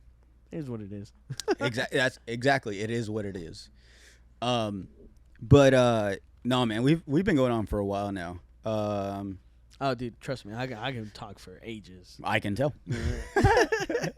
But I once again, I definitely want to have you on again. Mhm. You're more than welcome anytime. I love when people message me like, bro, like let's do another episode. Like that excites me. Like I don't know if other people feel like they shouldn't invite themselves, but I want people to be like, yo, bro, let's do it again. Let's record another episode. You just gotta let me know. I live down the street. Yeah, so I know. I just found out. I'll drive. When do you leave though? February. Next year? Early-ish February to late March or early March is when I'm supposed to be leaving. Of next But year. I'm trying to Okay. I'm trying to get the fuck out as soon as I can. So I feel obviously you. I'm trying to leave early February. Starting next week is when the training starts, but we don't start 12s till later on. Not to get too much into it. I don't think that's too much info for the training, but we start 12 hours, so I only have a little bit of time afterwards. Obviously, Saturdays I'm gonna be going out to the crest like usual. Hey. But I'll besides meet you that, down there. like I'll have four-ish hours for the next 2 months to actually do anything. But after that, like I'm pretty much free all afternoons. All right, So. cool. Yeah, we'll definitely do a few more episodes before you leave. Like I said, I'd love to have you on. Obviously, I brought you on for a reason. You were, one, funny. Two, you were kind of going through the same situation as we are right now as trying to be stand-up comedians. Yeah. Going through that whole process, that journey and everything. So that's mainly at this point, now that I'm actually getting up on stage and performing, the people that get up there too, like, and that's what me and Cody were talking about. Is like there's some people that we do the airport show and they show up one time and they never show up again. But there's people that I constantly see showing up, and that's where Cody I caught his attention from what he told me, was that I was someone that was constantly showing up. I went to the Red Moon, then he was like, "Yo, we do airport shows." I went to the airport show, so we've been doing those, and I show up to all those. I show up to any chance I can to get an open mic. You did the El Centro one too? No, so that just started last Wednesday. Yeah. That's when I was coming back from Missouri. Yeah, I was at a Kid Cudi concert. That shit was. I saw that. Yeah. Yeah. No one threw a bottle at him? No. Did you see that? Because everybody loved them. Did you see that, though? Yeah. I actually posted about that on Twitter. I was like, because I posted a video of him doing his thing, and I was like, I can't believe people actually wanted to boo this man. Like, he was a fucking amazing. But yeah. Dude, Kid Cudi's like a pioneer. Like, I don't understand why people like for that show. So what I'm talking about is I get they're Kanye fans, but that was so stupid. And that's what it was. So it was a music festival. I can't remember which one, but Kanye was supposed to be part of it. He backed out, and him and Kid Cudi had beef at the time, or they still do. Kid Cudi took it. And Kid Cudi took it, and everyone hated on him, and they were throwing. And I was like, bro, like, yeah, it would be cool to see Kanye. I've seen Kanye on stage. He came out afterwards. And yeah, he came on with someone else, but he wasn't like headlining. Like, he didn't have his own set. But it's like, I don't get Kid Cudi, but I don't get Kanye, but I get Kid Cudi. You know what I'm saying? It's like Yeah. I don't get Michael Jordan, but I got Kobe. Yeah, like their beef isn't your beef, my boy. Yeah, Like- exactly. It's like still enjoy it. Like even if I went and I was like, oh man, Kanye's not showing up. It's like, oh, but Kid Cudi's gonna come on. All right, fucking, that's still dope. You know what I'm saying? But the fact that people hated, I don't know about that whole thing. But that's why I brought up the whole bottle situation, because when he was up, people were like booing him and throwing shit at him, and it's like it's so disrespectful. It pissed me off. But yeah. Especially like we're around the same age, so Kid Cudi is around our time when we were younger. When he first came out, it was like, oh shit, this guy's badass. He was like the Kanye at the time. I think he's been doing it for 15 years. Well, yeah, whatever. But like, whatever, however long he's been doing it. But he's like iconic. So like to see him perform, like, bro, that's still a treat. Like you're still fucking lucky. Like I saw Kid Cudi perform when I went to Coachella the first time, and Kid Cudi brought out Kanye. This is when they were cool, like back in like 2019, I think. And he brought out Kanye, and it was like so fucking dope. And so I don't know, but like that's why I'm like, how the fuck would anyone boot? Like, how do you not know? Like you're in the presence of like an amazing person. But yeah, that's why I didn't go to the El Centro one. Oh, okay. Yeah. But yeah, so no, I didn't make it to the El Centro one. And I was gonna ask, so are you gonna be next Wednesday? Yeah, Airport. obviously. Well, tomorrow is Friday, the first Friday of the month, which Cafecito should be doing an open mic. Me and Cody did it last month. We were the first ones to do stand up. We kind of messaged Cafecito, and they were like, yeah, that'd be cool. Like they normally have like music. Like people just go play music or rap or whatever, and so we did stand up, and it went pretty cool. I mean, it wasn't a lot of people, but it was more stage time. Mm-hmm. So tomorrow we're supposed to have that, but by the time this episode comes out, it'll be past that. This episode will come out next Thursday. Mm-hmm. I'm trying to make it a thing where Thursdays are when I post episodes. So we have that tomorrow, and then like I said, next week Wednesday, the airport. I'll probably do like an old set. So one of the past 3 that I did, I'll probably do it for the Cafecito tomorrow. Okay, yeah. Honestly, whatever. Like it's just like another. That's the thing is like, Cafecito and the airport are places where you just try things out. Like it's a fun like freestyle. Like just do it until you get to a point where you have like a legit show. And that's how I've always seen it. Like if there's like the George Perez show when I did that, like that's what I was doing. Like the airport and stuff, we're just like, oh, okay, I'll practice these, and if they kind of work, then I'll try to fix them by the time that show comes. And I mean, you can do the same thing too. But yeah, so where can they see you on social media? What do you have? Instagram, Twitter, Facebook? So I have pretty much everything. So Instagram and Snapchat is at Valdovinos _J VALDOVINOS. I'll put it right here. _J. For Twitter, I ended up doing a different one because I don't like a lot of people on my Twitter and shit. I'll post a lot of dumb shit as well. Yeah, Twitter is very raunchy. Yeah. For my Facebook, it's just Juan Carlos Valdovinos, and then I have my stand up. It's got up perfect. Which is Juanca Does Comedy, which is on my bio on my personal Instagram anyway. So okay. So yeah, so go ahead and follow him. I hate to do this because it's so cringy, but I found out that it kind of works. Go to YouTube, follow, and or what is it? Subscribe. Yeah. To hit the like button and subscribe. All that whack shit. Yeah, subscribe, like, comment. The Slob on the Pod. Instagram Slob on the Pod. Actually, I need to go on there and follow you too. You piece of shit. I just follow it on Instagram. That's the thing is a lot of people view it. I get like sometimes I get more views than I have like subscribers on YouTube. Yeah. And it's like, bro, like if I had like I only have like 200 and some. I think you got 200. TikTok. I do, but I'm behind on that shit. So I did my TikTok too. Juanca Does Comedy. So it's not that many compared to like all the other TikToks. But so I posted the first 3 stand-ups that I did. The first 2 I posted like the whole clip. So Sage and Sand, my first airport one, I posted like the full video, and then for the third one, I just put a snippet on it. The snippet actually got the most views at like 658, I think, or something. Yeah, people like just that. want to see like get to the point, and then yeah. So they have like a short attention span. Yeah, so I posted on TikTok, and even though it's not that much, at least for my initial post, because I posted all 3 of them at the same time, for my initial one, like it got like I want to say a lot of views. I don't know TikTok that well, but I want to say it's a lot of views for the initial post. For you. Yeah. Yeah. So eventually, I obviously I want to get into the K's and the mills and whatever. Of course, but, yeah. But yeah, like TikTok, that's where I got some views and stuff, and some people ended up following me. Yeah, so there you go. So follow all that. Like, subscribe, Solving the Pod. Anything else? No, that should be it. All right, then. At least We're out, brother. For right now. For right now, yeah. We'll catch you on the next time. Thank you for coming out.